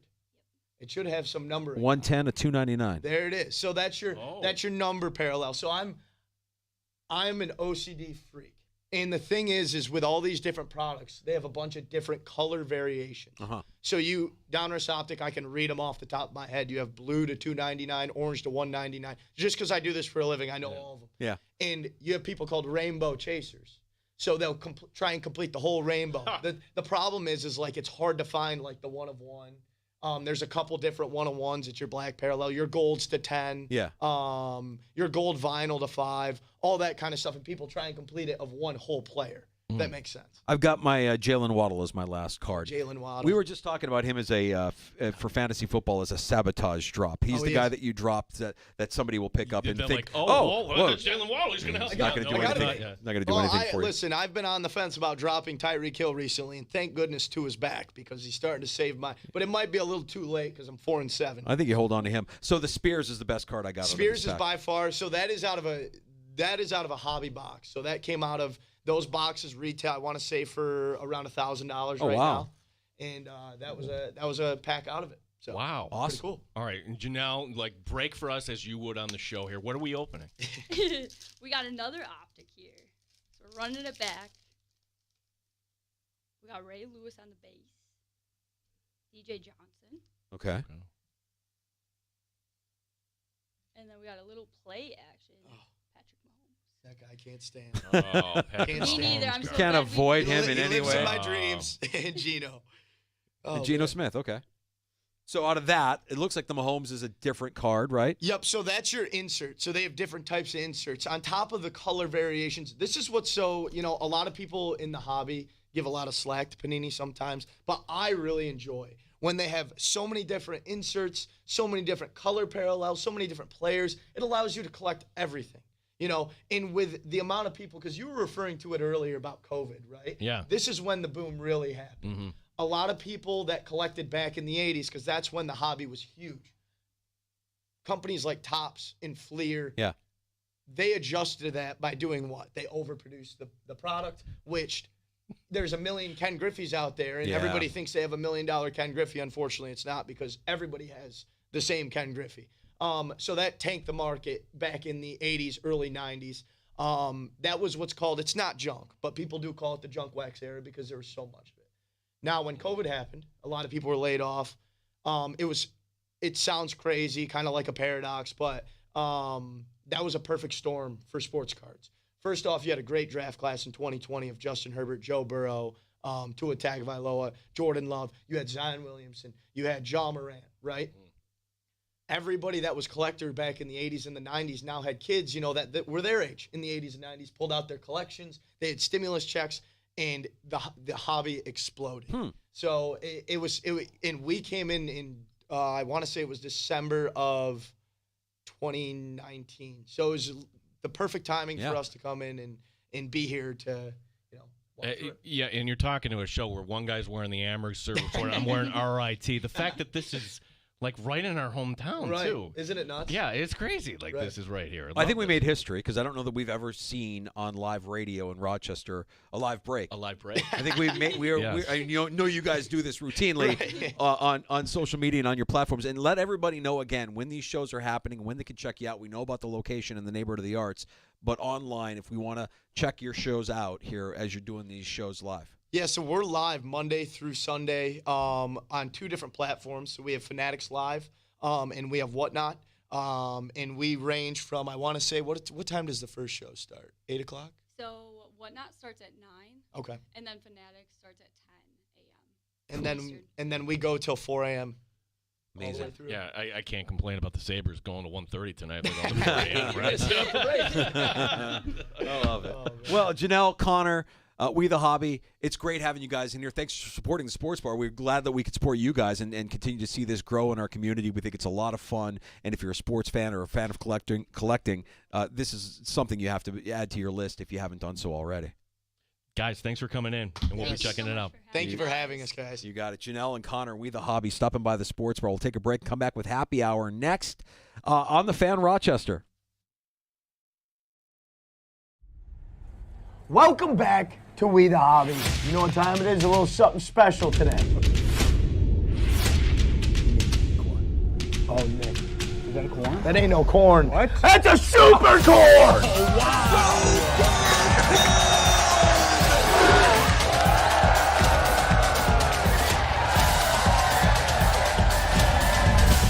Visit us at 23 Arlington Street in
Another award for a Buffalo Bill, Terrell Bernard, the AFC Defensive Player of the Week. It's the 8th time this year that a Bills player has won the Player of the Week award. Steve Tasker looking ahead to the next opponent. But I'll say this, too, and I'm not trying to flex. They got to play us, too. Yes, they do. They got to play us, too. We're tooling along out here with a 6-game winning streak, hanging 30 points on everybody, on the Chiefs. Nobody wants to come into this place. No. So we're on their schedule, too. San Francisco, the next opponent, December the 1st. San Francisco playing at Green Bay this Sunday. Devin Levi going in goal tonight for the Rochester Americans. Hammocks in Laval. Don Stevens also is in Quebec. Our coverage tonight will begin at 7 o'clock. That's the front end of our doubleheader tonight. On the ice in Los Angeles, the Buffalo Sabres, a 10:30 Eastern face-off. Gene Battaglin, the sports leader, 95.7 FM and AM 950, The Fan, Rochester.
Happy hour in the sports bar. Danger and Battaglia, we're glad you're with us.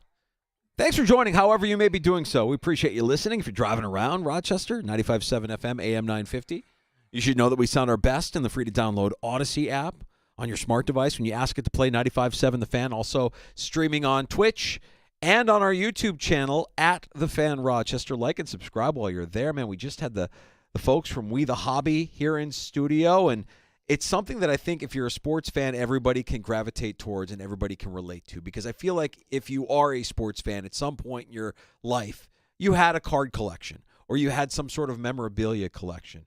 One of our regulars, Greg, reaching out. I inherited my late brother's card collection, mostly baseball, but also basketball, wrestling, football. I should take them in for evaluation. I love this. Yeah. That's it, right? Like you have a collection. Maybe it's stashed away somewhere, tucked away somewhere, but you know that there's memories with every card that you go through. Also getting a tweet here at The Fan Rochester if you want to hit us up on Elon's Twitter from Cruiser, who says, tell Connor Tim Watley, DDS, says hello. I guess Connor's dentist must listen to the sports bar. Yeah, that works. Well, and the thing we couldn't get into is like it's for common people. It's also for like whales. There are people in sports that you can't, they're not going to share the names, but people in Hollywood who are just doing this as like an entertainment outlet. It really is like the one kind of hobby that it's taken off, and I just think it's absolutely cool that like one of the hubs for this, it's right in the neighborhood of the arts. That's right, and they're doing a great job over there. It's a lot of fun, and I think it also just kind of scratches that itch when you're talking about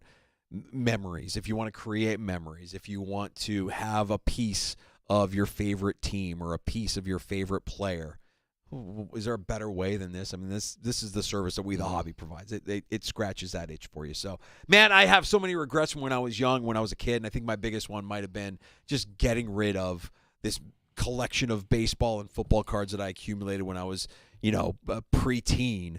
That I just remember every time going to the store, getting a pack of cards. You asked the question too, like legitimately, like how about autographing a card? And I did something that was but I was a kid, I didn't know.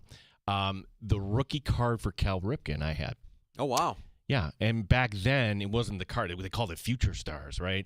And on the card was this guy, Bob Bonner, who actually I think became a pastor and lived in Rochester. I don't think he's with us anymore. I had Bob Bonner sign the card for Cal Ripken.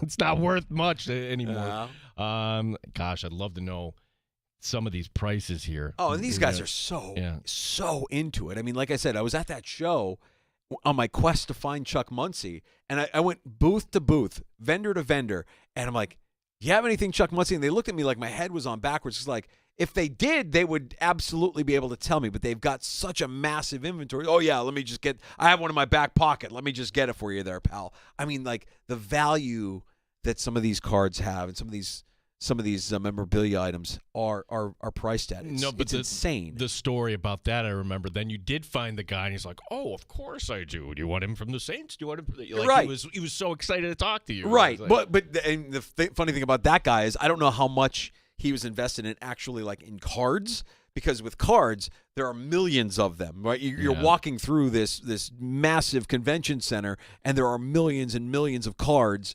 being represented by, hundreds of different vendors, and impossible to find that needle in the haystack. But this guy, I think, he had just like game photos and other pieces of NFL historic memorabilia.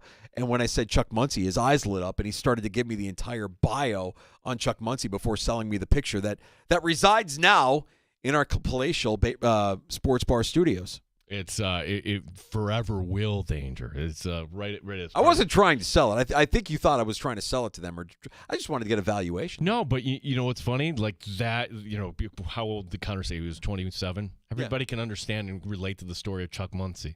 It really is. I mean, who can't relate to a running back who would free base before the game and go out there and run for over 100 yards?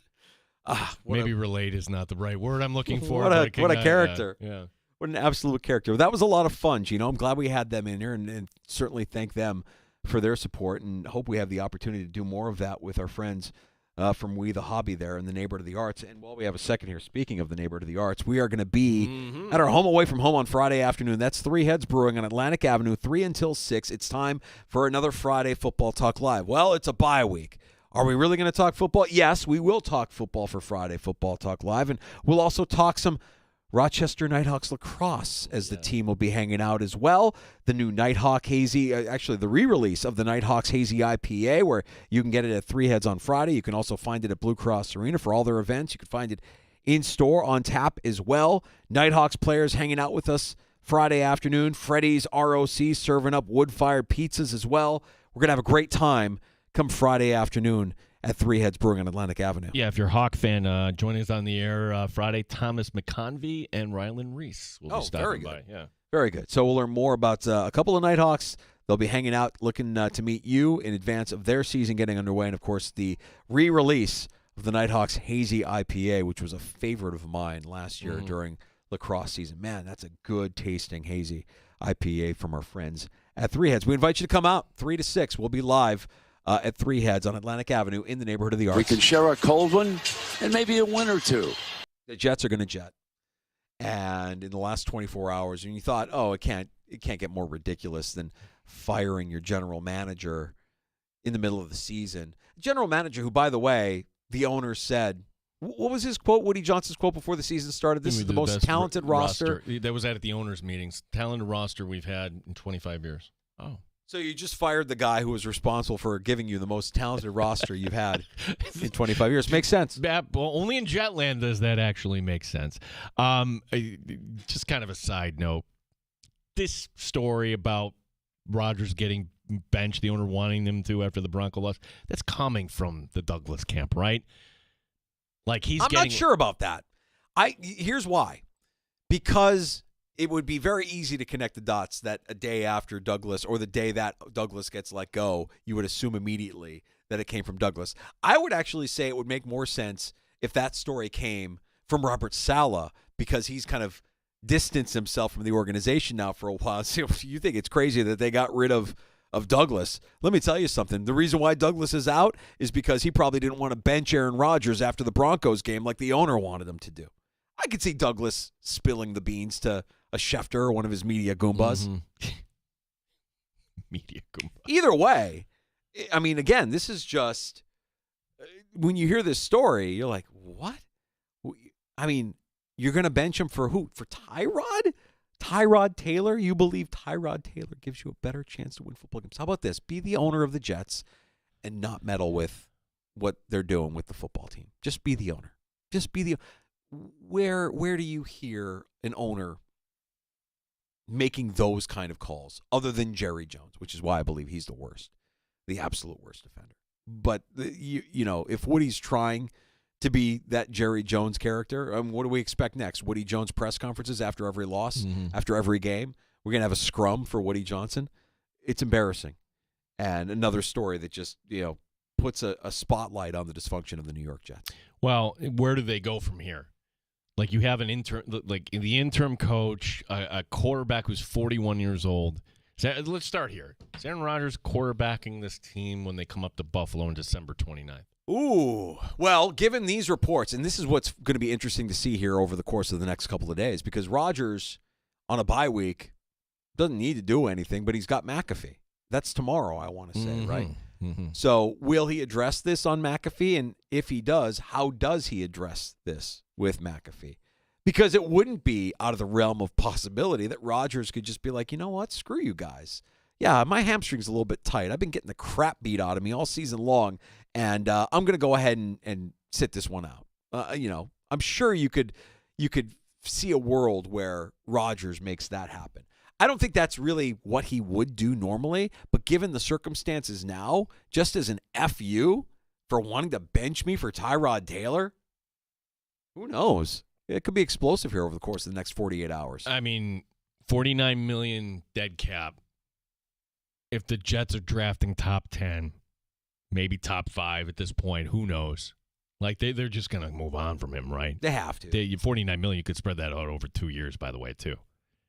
That's question number one. Question two, who would want this job working for that guy? Right. Like, you're Ben. Let's talk to Ben. Ben Johnson's not going to go there. Right. Like, name me a top. You're the best you can do, maybe. And we'll be joined by Dan Leberfeld tomorrow. I'm sure maybe a former Jet like an Aaron Glenn. Aaron Glenn right now, the Lions defensive coordinator. Maybe you bring back somebody like that. It's a bad hire. It's not what you need. I mean, in today's NFL, you need your quarterback. Yes, but I think something needs to be said for culture, right? The Jets have a culture problem. So if you're going to bring in the brainiac offensive coordinator to work with the quarterback, how is that head coach in working with people? Robert Saleh, nice guy, he was overmatched. This was like, and now you realize, oh boy, he's dealing not only with a quarterback, and we could talk lots about Aaron Rodgers, but you're dealing with a lunatic owner too. Yeah, and I wonder how much of the demolition of Zach Wilson was on the owner and the owner's dictate down to Saleh and Douglas. And Douglas and Saleh probably just biting their lip for the couple of years there where they just didn't look like they had control of any situation, internal fighting over what would be right for the team versus wrong for the team. Because I want to believe that Joe Douglas, supposedly a guy who put together the best roster the Jets have seen in 25 years, wouldn't whiff so horribly on his quarterback selection in the draft by taking Zach Wilson, that they had a plan to grow and develop Zach Wilson, and maybe Zach Wilson just didn't buy in or doesn't have the goods. But you whiff on a quarterback that badly, it looks bad, and you don't get many second chances to do that again.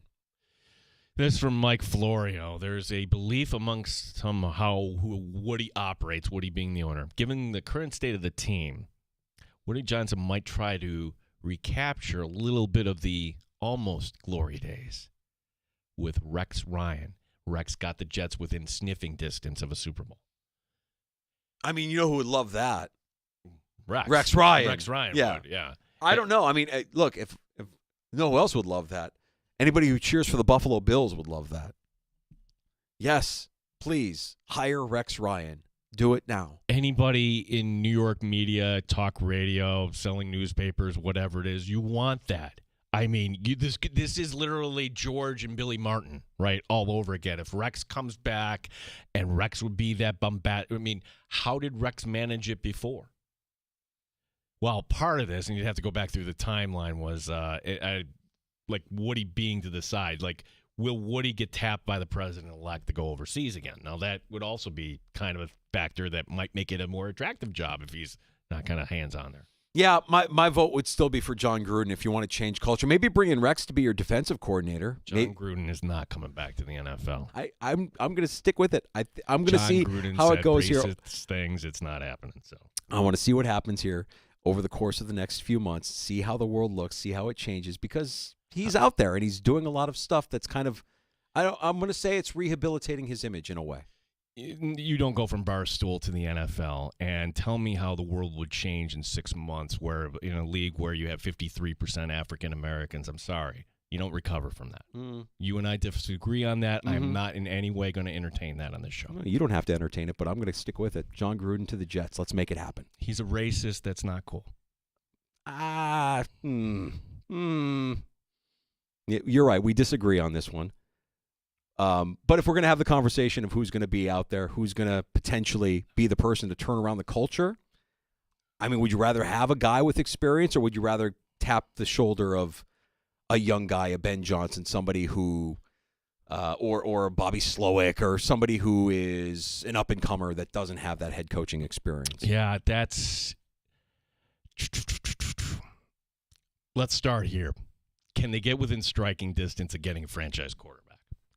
But the problem is, you're going to say yes, they could. All right, you got to work ahead of schedule. Who is the best head coach to reshape the culture and kind of put in? I believe this, Danger, kind of worked out with Sean McDermott and Josh Allen, but because offensive coordinators kind of move all around, you always need the head coach to have that offensive background. So when the offensive coordinator does get hired by somebody else, or you have to make the move, at least you have that sort of baseline. Bring us to Chicago, okay? Why Matt Eberflus, a guy like he's not the right hire for that quarterback. Maybe they get it right the next time around, because I don't believe Eberflus will be, the head coach next season. Are you ready to have Joe Brady interview for the New York Jets head coaching job? I'm not ready for it, but I see that coming. If anything else, from this standpoint, that would just be smart business by the Jets. Wouldn't it?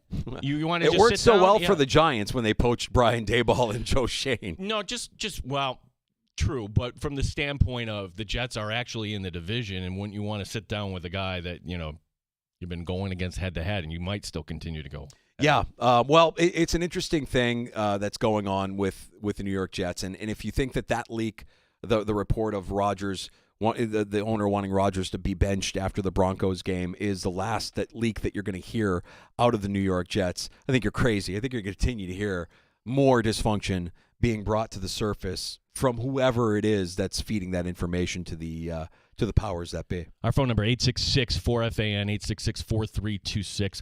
Mike and Seabreeze joining us. What's up, Mike? Hey, guys. So here you go. You got Dion and you got Shador to the Jets. Package deal, right? You want to change culture? You want to have a quarterback? There you go. I think Dion is too smart to go work for Woody Johnson. Yeah. That's the only roadblock that I would put up. I don't think he's desperate. I think he's smarter than that. He wouldn't want his Mike. Listen, the Dion conversation is wide open. And that's gonna continue here. Yeah, it is. And for Dion, he's saying the right things. My kickstand's down here. Well, he's not saying never. He's just saying now that this is the situation now. And I think where I've kind of changed my stance here, Danger, is, well, Dion is a college coach. That's true.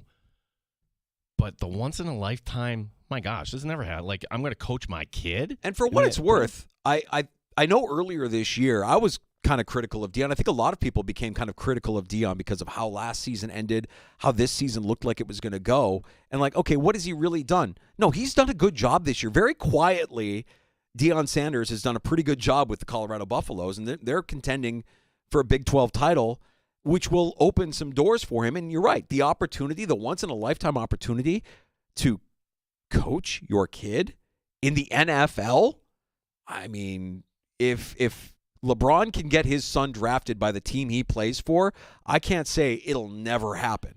No, and I brought this up last hour. Like, we've had this happen. It happened 20 years ago because we look at the Manning family as being – it was a big deal at the time where Archie Manning's like, no, you're not going to the Chargers there, Eli, and underneath that, so Eli Manning ends up with the Giants. He proved to be right. Don't go play for Dean Spanos. Let's figure out an ownership. And they gave a nice runway, and Eli brought him 2 championships, and he's in the Hall of Fame. I mean, how differently would that have played out? I'm sure Deion Sanders took note of that.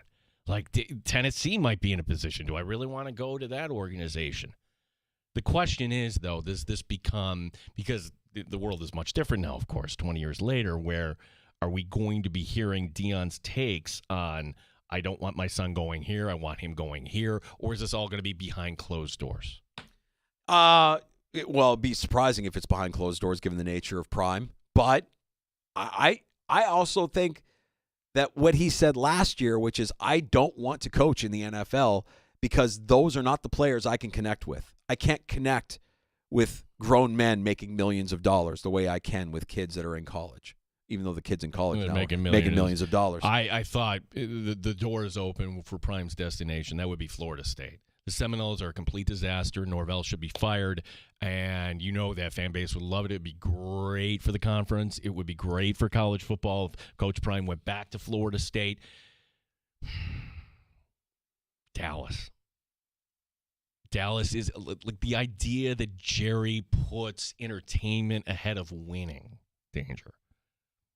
It would be a circus, and I can't say that it can't happen. I refuse to say that can happen. There's a relationship there, and I guess the biggest question you would have to answer is Deion willing to work for that guy under his rules? Because we've seen time and time again, one coach after another just get chewed up by the ego that is Jerry Jones. It's his way. He's going to do it his way. He's not going to accept anything but his way. I mean, if I'm a young coach with the opportunity, if I am a Ben Johnson, I'm staying away from that situation. I see that guy after an embarrassing loss holding court every week. Why? Who else does that? What do you stand to gain from that other than a boost to your ego? You're so important. No, stop. Stop doing that. Fix the roof. Put a winning product on the field. Stop worrying about satiating your ego. Can you imagine if Terry Pegula gave like reporters in the round with microphones? What other owner does this? What other owner does a weekly press conference after every game? Weekly radio show where he's waving his finger at the host, and That's you can't really ask him. And we got a tweet, and I don't have it in front of me. Oh, you should add why don't the reporters ask? Okay, I think it was Chris. Like, you know the answer to that question. Does a reporter want a job? Like, people, why don't you ask Josh Allen? You can't ask Jerry Jones, why aren't you responsible for this mess? Because then your credentials get revoked and you're off the beat. You want to challenge him. Yeah, it will cost you. Him. He's more powerful than you, the reporter. Yes, it will cost you your livelihood. If your livelihood means anything to you, you throw up softballs. And you let Jerry pontificate. You let Jerry be Jerry. But I wouldn't want to work for that. I wouldn't want to be a head coach in that situation. And we've seen really, really good coaches, Hall of Fame coaches, kind of go into that situation, that hornet's nest, and survive, but not really survive. It's all short-lived. Parcells, Phillips, it's not a good scene. We need Rex to happen. We should be on Team Rex. Will you just come over to my side just for the betterment of the sports bar, the betterment of the Buffalo Bills franchise? Like, we don't need the Jets all of a sudden becoming competent and hiring good people and everything else. Not that Rex is a bad person, but come on, you know how that's going to go. We know how it's going to go. And I think the only people that would be more excited than Rex about Rex getting another shot with the Jets would be Buffalo Bills fans. Oh, good. We get to see Rex twice a year. Win. Jets fans would like that, though, right? If you're a Jets fan, you're so low right now, I don't know what you could do that wouldn't be an upgrade. Can I give an analogy and tell me if it's off a little bit? Because after years of, oh, gosh, we're walling. Lindy Ruff, yes, that's what we need, accountability. And Lindy has won in this league. He's never won a Stanley Cup. But no, that's okay. He got us close one time. He's going to finish the job here. Rex would feel not even up to that level, but there's a little bit of that plays in the fan base. Restore the glory, bring back the attitude. Sure. Yeah, good luck with that. Well, it's going to be interesting to see. Again, the Jets, we're talking about, what, a 3-win team here? A team with 3 wins is just dominating the headlines for all the wrong reasons here during the bye week for the Buffalo Bills.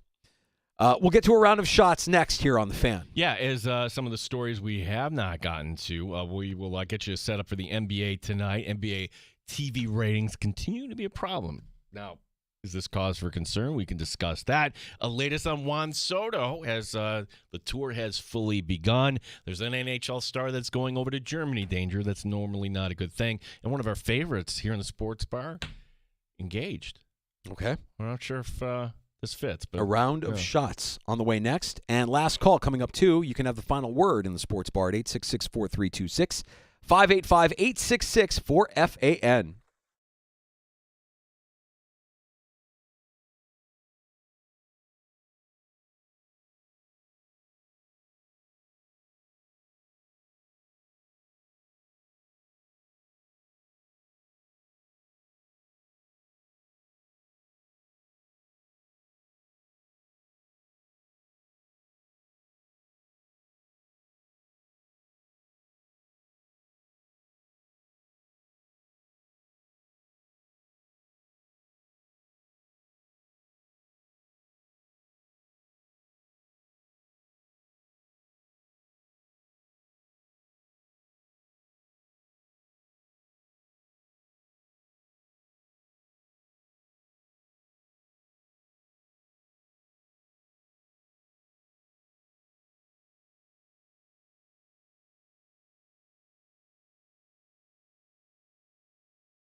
AFC Defensive Player of the Week is Terrell Bernard. Second time he's won it this year. Chris Brown today on One Bills Live with more.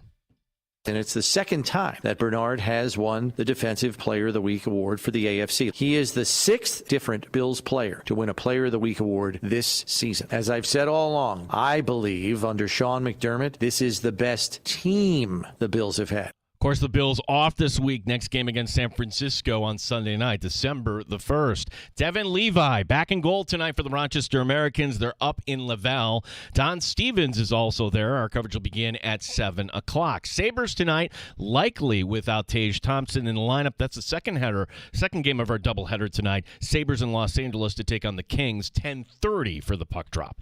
Gene Battaglia, the sports leader, 95.7 FM and AM 950, The Fan, Rochester.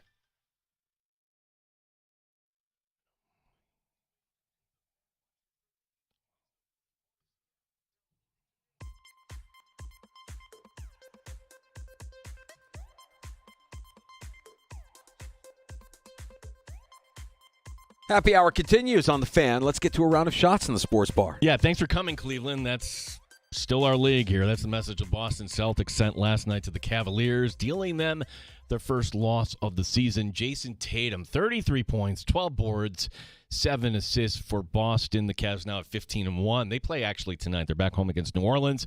8 games in the NBA tonight. Milwaukee hosting Chicago at 7:30 on ESPN.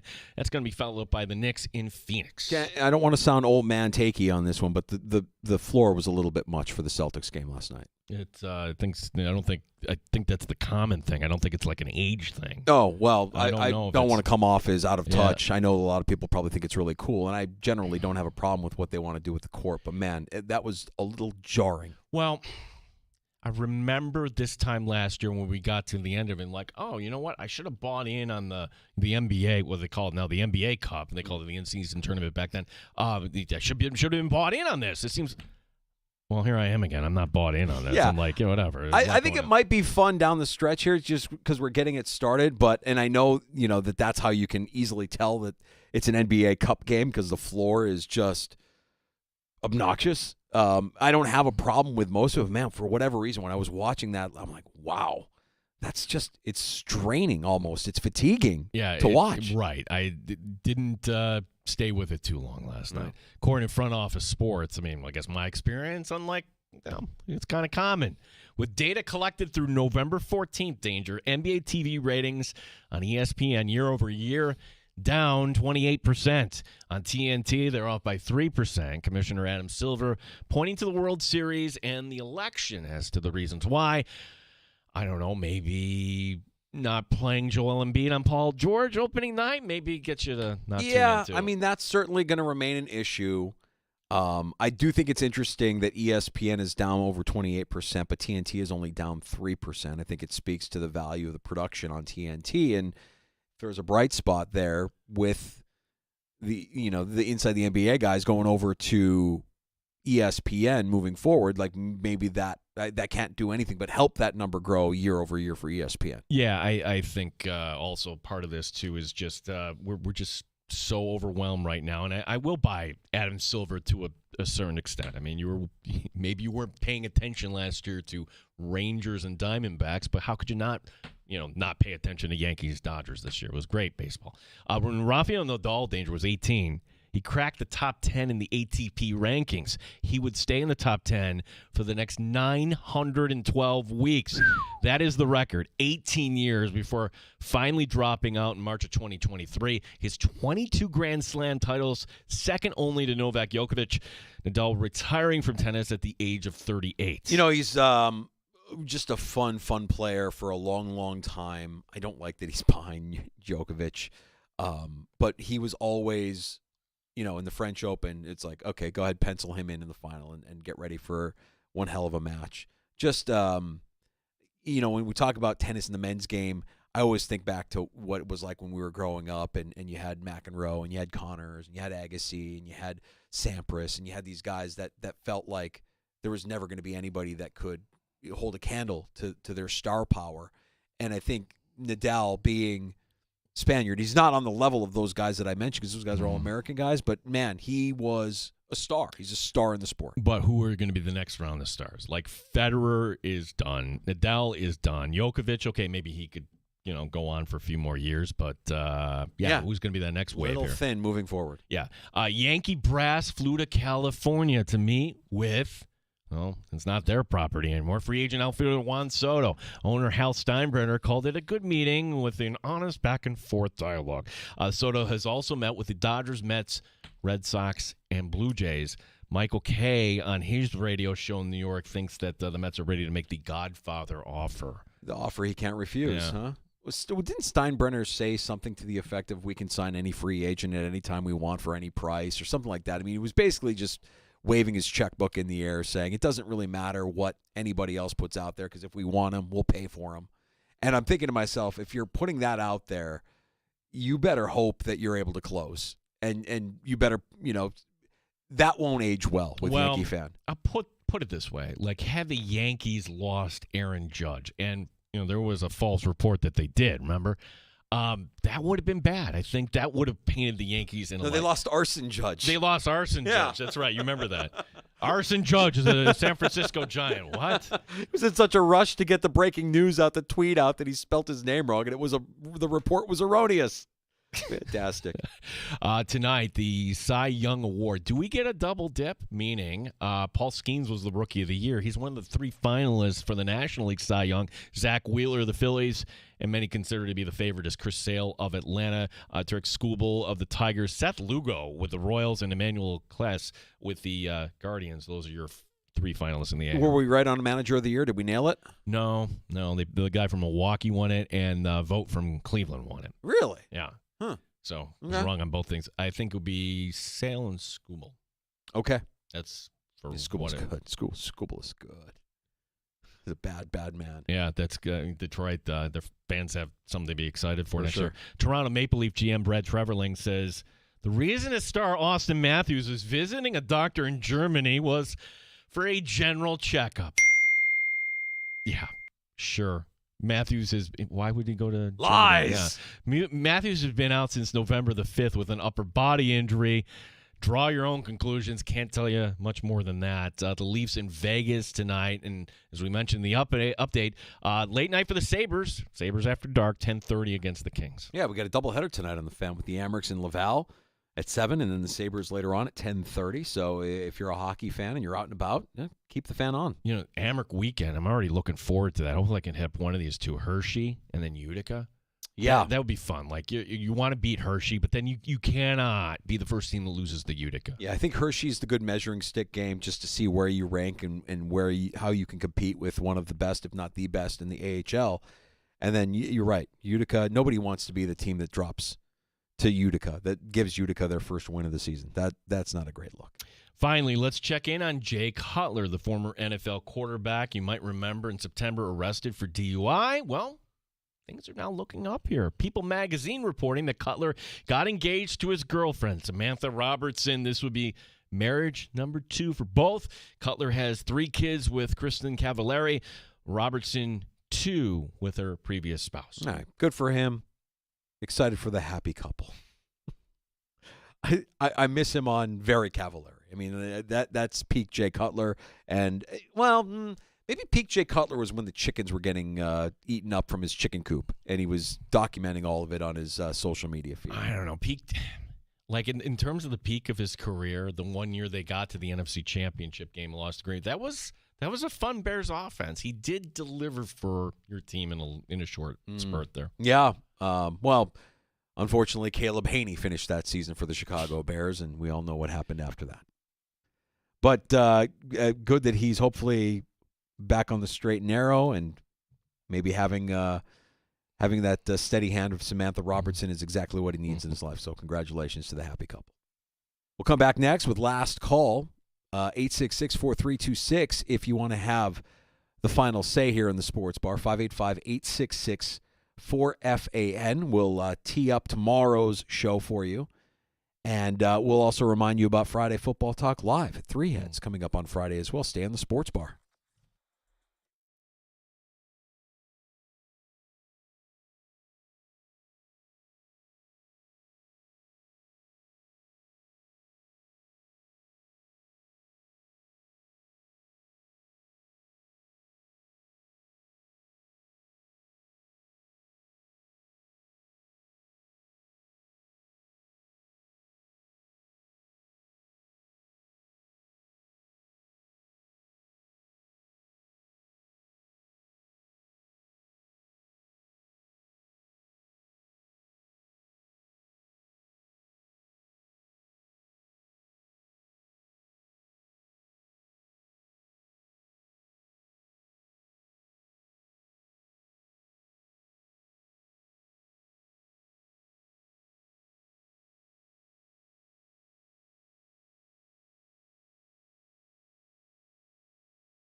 Three Heads Brewing on Atlantic Avenue coming Friday afternoon. Another Friday Football Talk Live. Gino and I will be in the sports bar live from Three Heads and the re-release of their Nighthawk Hazy IPA. And with that re-release, the Rochester Nighthawks hanging out with us as well from 5 until 6. Wood-fired pizza from Freddy's Rock, serving up the delicious wood-fired pizza from the food truck outside. And, of course, plenty of Nighthawk Hazy IPA to go around, so we invite you to come out from 3 until 6. Bye week for the Buffalo Bills, but it's still a Friday Football Talk Live in the sports bar at Three Heads on Atlantic Avenue in the neighborhood of the arts. I was just looking up the card I picked here, Brian Branch, $30 on eBay. Oh, really? That's not bad. I wouldn't think Brian Branch. Come on, who cares? But then again, all right, it is a rookie card, and this is one of their. What do they call it? They call it a select there, and it's kind of, I'm holding up to the camera. We had a lot of fun with the We the Hobby. Yeah, that was a lot of fun. Connor and Janelle stopping by and telling us a little bit more about the outfit. We the Hobby is like certainly a global brand that is originating right here out of Rochester. They're doing a really good job with these breaks and these shows, and their facility over there is impressive. All kinds of sports memorabilia and a lounge where you can chill out, watch games, host parties. It's a good spot. And it's funny, Connor's telling the story. He's a Charger fan. Hearing nothing, hear nothing. And as soon as they start the Charger, his phone starts blowing up. Yeah, of course. Hey, we all know that. Yeah. I mean, Gene, I think I have you trained now that you just don't bother texting me when the Bears are down. No, like I see the mentions, like everybody, like it doesn't make you feel better that people are thinking about you after your team somehow loses a game where that's not the top loss. A block field goal against your rival that you can't beat. Yeah, it's I mean, I guess if you're just checking on my well-being, that's appreciated, but I know that the intention maybe isn't that in all the cases. But Janelle and Connor were fantastic, and we learned more about breaking today in the sports bar. You got your card. I have to look up mine and see what it's worth. At minimum, give it to the girls and let them have a little collectible here, something they can hold on to through the years. Patrick Mahomes action card. Yeah. If you missed that conversation with our friends from We the Hobby, we invite you to check it out wherever you get your podcasts. Just search out the Sports Bar. We, of course, would love for you to download the Odyssey app if you haven't already and find us there. You can listen to any part of the show you may have missed for the next 72 hours right there in the free-to-download Odyssey app. That's AUDACY. Now, tomorrow on the show, yes, it's a bye week for the Buffalo Bills. Doesn't mean we can't talk Buffalo Bills with Dan Fates from Buffalo Plus at 13 Web Sports. Well, if you think about it, like tomorrow's Thursday, we're not going to talk to Dan the following week because I don't know about you. I'm not coming in on Thanksgiving. No? So we'll be talking. No, I don't think Dan would want us calling him up on Thanksgiving. Although I should make sure because number 3 is any time. So we'll make sure that Dan is free and clear. Okay. Because he was actually at the stadium. We'll have to ask him about that because you remember those days. Like, okay, it's the due date. And you're on call. You're on call, yeah. Mm-hmm. And then our buddy from Jets Confidential. You knew this was coming. Dan Leberfeld stops by the sports bar tomorrow afternoon at 4:25. Everything is fine with the Jets. They're going to be fine. They're going to hire the right person. No, I don't. Even Dan can't spin this. But I think Dan will recognize that what the Jets need is a program builder, a culture changer, that the young up-and-coming hot shot might not necessarily be the best course of action for the Jets moving forward as far as who's going to lead that franchise into the future. I might be wrong. Let's see what Dan Leberfeld has to say. And you know what I predict is going to happen? Phil Savage. Phil Dawson's the Browns kicker. Boy, he trips me up again this week. Phil Savage, the interim GM of the Jets, will stay on because he's a yes man. You don't think so? Man, I hope for more than that for you Jets fans. That is gross. I think you can do better than that. Mm-hmm. I imagine you can do better than that. Maybe have him lead the team that's going to determine who you hire, lead the interview process, because does he really even want that job? What sucker can we get to do this job and work for this guy? We'll get all of that from Dan Leberfeld and what's been a disappointing season for the Jets and like the Bills on bye this week. So a chance to reflect on the season through 12 weeks. Dan Leberfeld of Jets Confidential will be our guest coming up at 4:25. What's your game plan for tonight? Do you have a plan? You have to have a plan for tonight. Well, actually, I'm going to put on Don a little bit, so I've got to do a little work. Actually, I'm baking tonight. What? I'm baking. You bake? Once a year. What do you bake? A cake. You're baking a cake? I am baking a cake. Hold on. Hold on. Since when? When do you bake? I am baking a cake for the executive producer's birthday, which is on Thursday. So this is the one time a year, and since my daughter's out of the house now, you used to do it with your daughter, which was probably great father-daughter bonding. Yeah, and now she's at school, and I'm home alone. So get me some Betty Crocker. I need you to pawn that off to Allie. No excuses. You're at school. That's fine. You bake a cake for your mother the way we've always done it. When you come home, bring that cake so we can celebrate the birthday. Now, this is where I stepped in, because if the birthday's tomorrow, I don't want to, like, table the cake or whatever it is. So you make sure that she has Well, that's a very thoughtful thing to do, Gino. I, for the life of me, can't imagine you baking a cake in a kitchen. This is breaking news in the sports bar. It really hit me. I didn't know it was coming You back that asked the far. question what I was doing today. Well, I was going to ask you what your game plan was because the Sabres are on later tonight. Is there a game plan to stay up and to watch the Sabres in L.A., or are you just, numb to it all and like, whatever, we'll find out about it tomorrow? Because I'm prepared. I'm ready. I'm going to have a dinner, maybe throw down a couple cups of coffee, and have a bourbon or two and get ready for 10:30. I'm thinking maybe first period and then, out. Okay. Sorry. I mean, I'm being honest with you. I totally appreciate it. I mean, you're going to be really whooped after having to bake a cake. That's strenuous labor. I can cook. Not as good as you, but I could see you as a grill guy. Yeah. Absolutely could see you as a grill guy. I could see you, whipping up a mean steak of potatoes. Good old-fashioned American meal. I'm having a hard time visualizing you as like who's the guy, the Carlo from Charm City Cakes or whatever. Right. We're seeing Gino on the next episode of Nailed It. Happy birthday, executive producer. Nailed it. Just mangled up cake. Well, you did your best. I guess that's all you can ask for. These are the things in the negotiation. Yeah, I that's understand. Continuous negotiation. You cannot forget your anniversary. Yep. You can't forget the birthday. Oh. And the holiday season is coming. Listen to the wise words of Gino Battaglia, especially if you're young and single. Marriage, continuous negotiations. Sign up now. We have the papers for the electric chair right here. You too could bake a cake. Someday, 20 years from now, you'll be like, oh my gosh, I know what he was saying. As you're making a cake of Betty Crocker. Betty Crocker, so not even like buy from scratch. You're going to go with... heck no. What do you think? I would think the executive producer would appreciate it if you made it from scratch. Even more. Right, yeah. It's the difference between CVS flowers and the real flowers, like the good ones, right?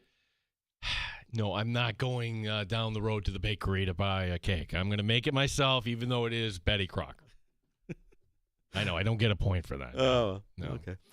Well, we hope you enjoy your night. As we mentioned, we've got a doubleheader of hockey tonight on the Fan Rochester, starting with our Amerks in Laval, 7 o'clock. Don Stevens will have the call for you, and then we'll follow that up at 10:30 as the Sabres are on After Dark. Sabres After Dark, they're in L.A. Their West Coast swing, their California swing here begins tonight with a matchup against the L.A. Kings. Puck drop there, 10:30. Caffeinate. And then we'll be back tomorrow to recap everything and to get into it with Dan Fates and Dan Leberfeld. One day closer, I should say, to broadcasting live from Three Heads Brewing on Atlantic Avenue with our friends from the Rochester Nighthawks and, of course, the finest IPAs in the Flower City. We're looking forward to that as well. Hope you have the chance to come out and join us Friday afternoon from 3 until 6. JR Sport Brief next before Amerks Hockey at 7 on the Fan Rochester. Have a great night.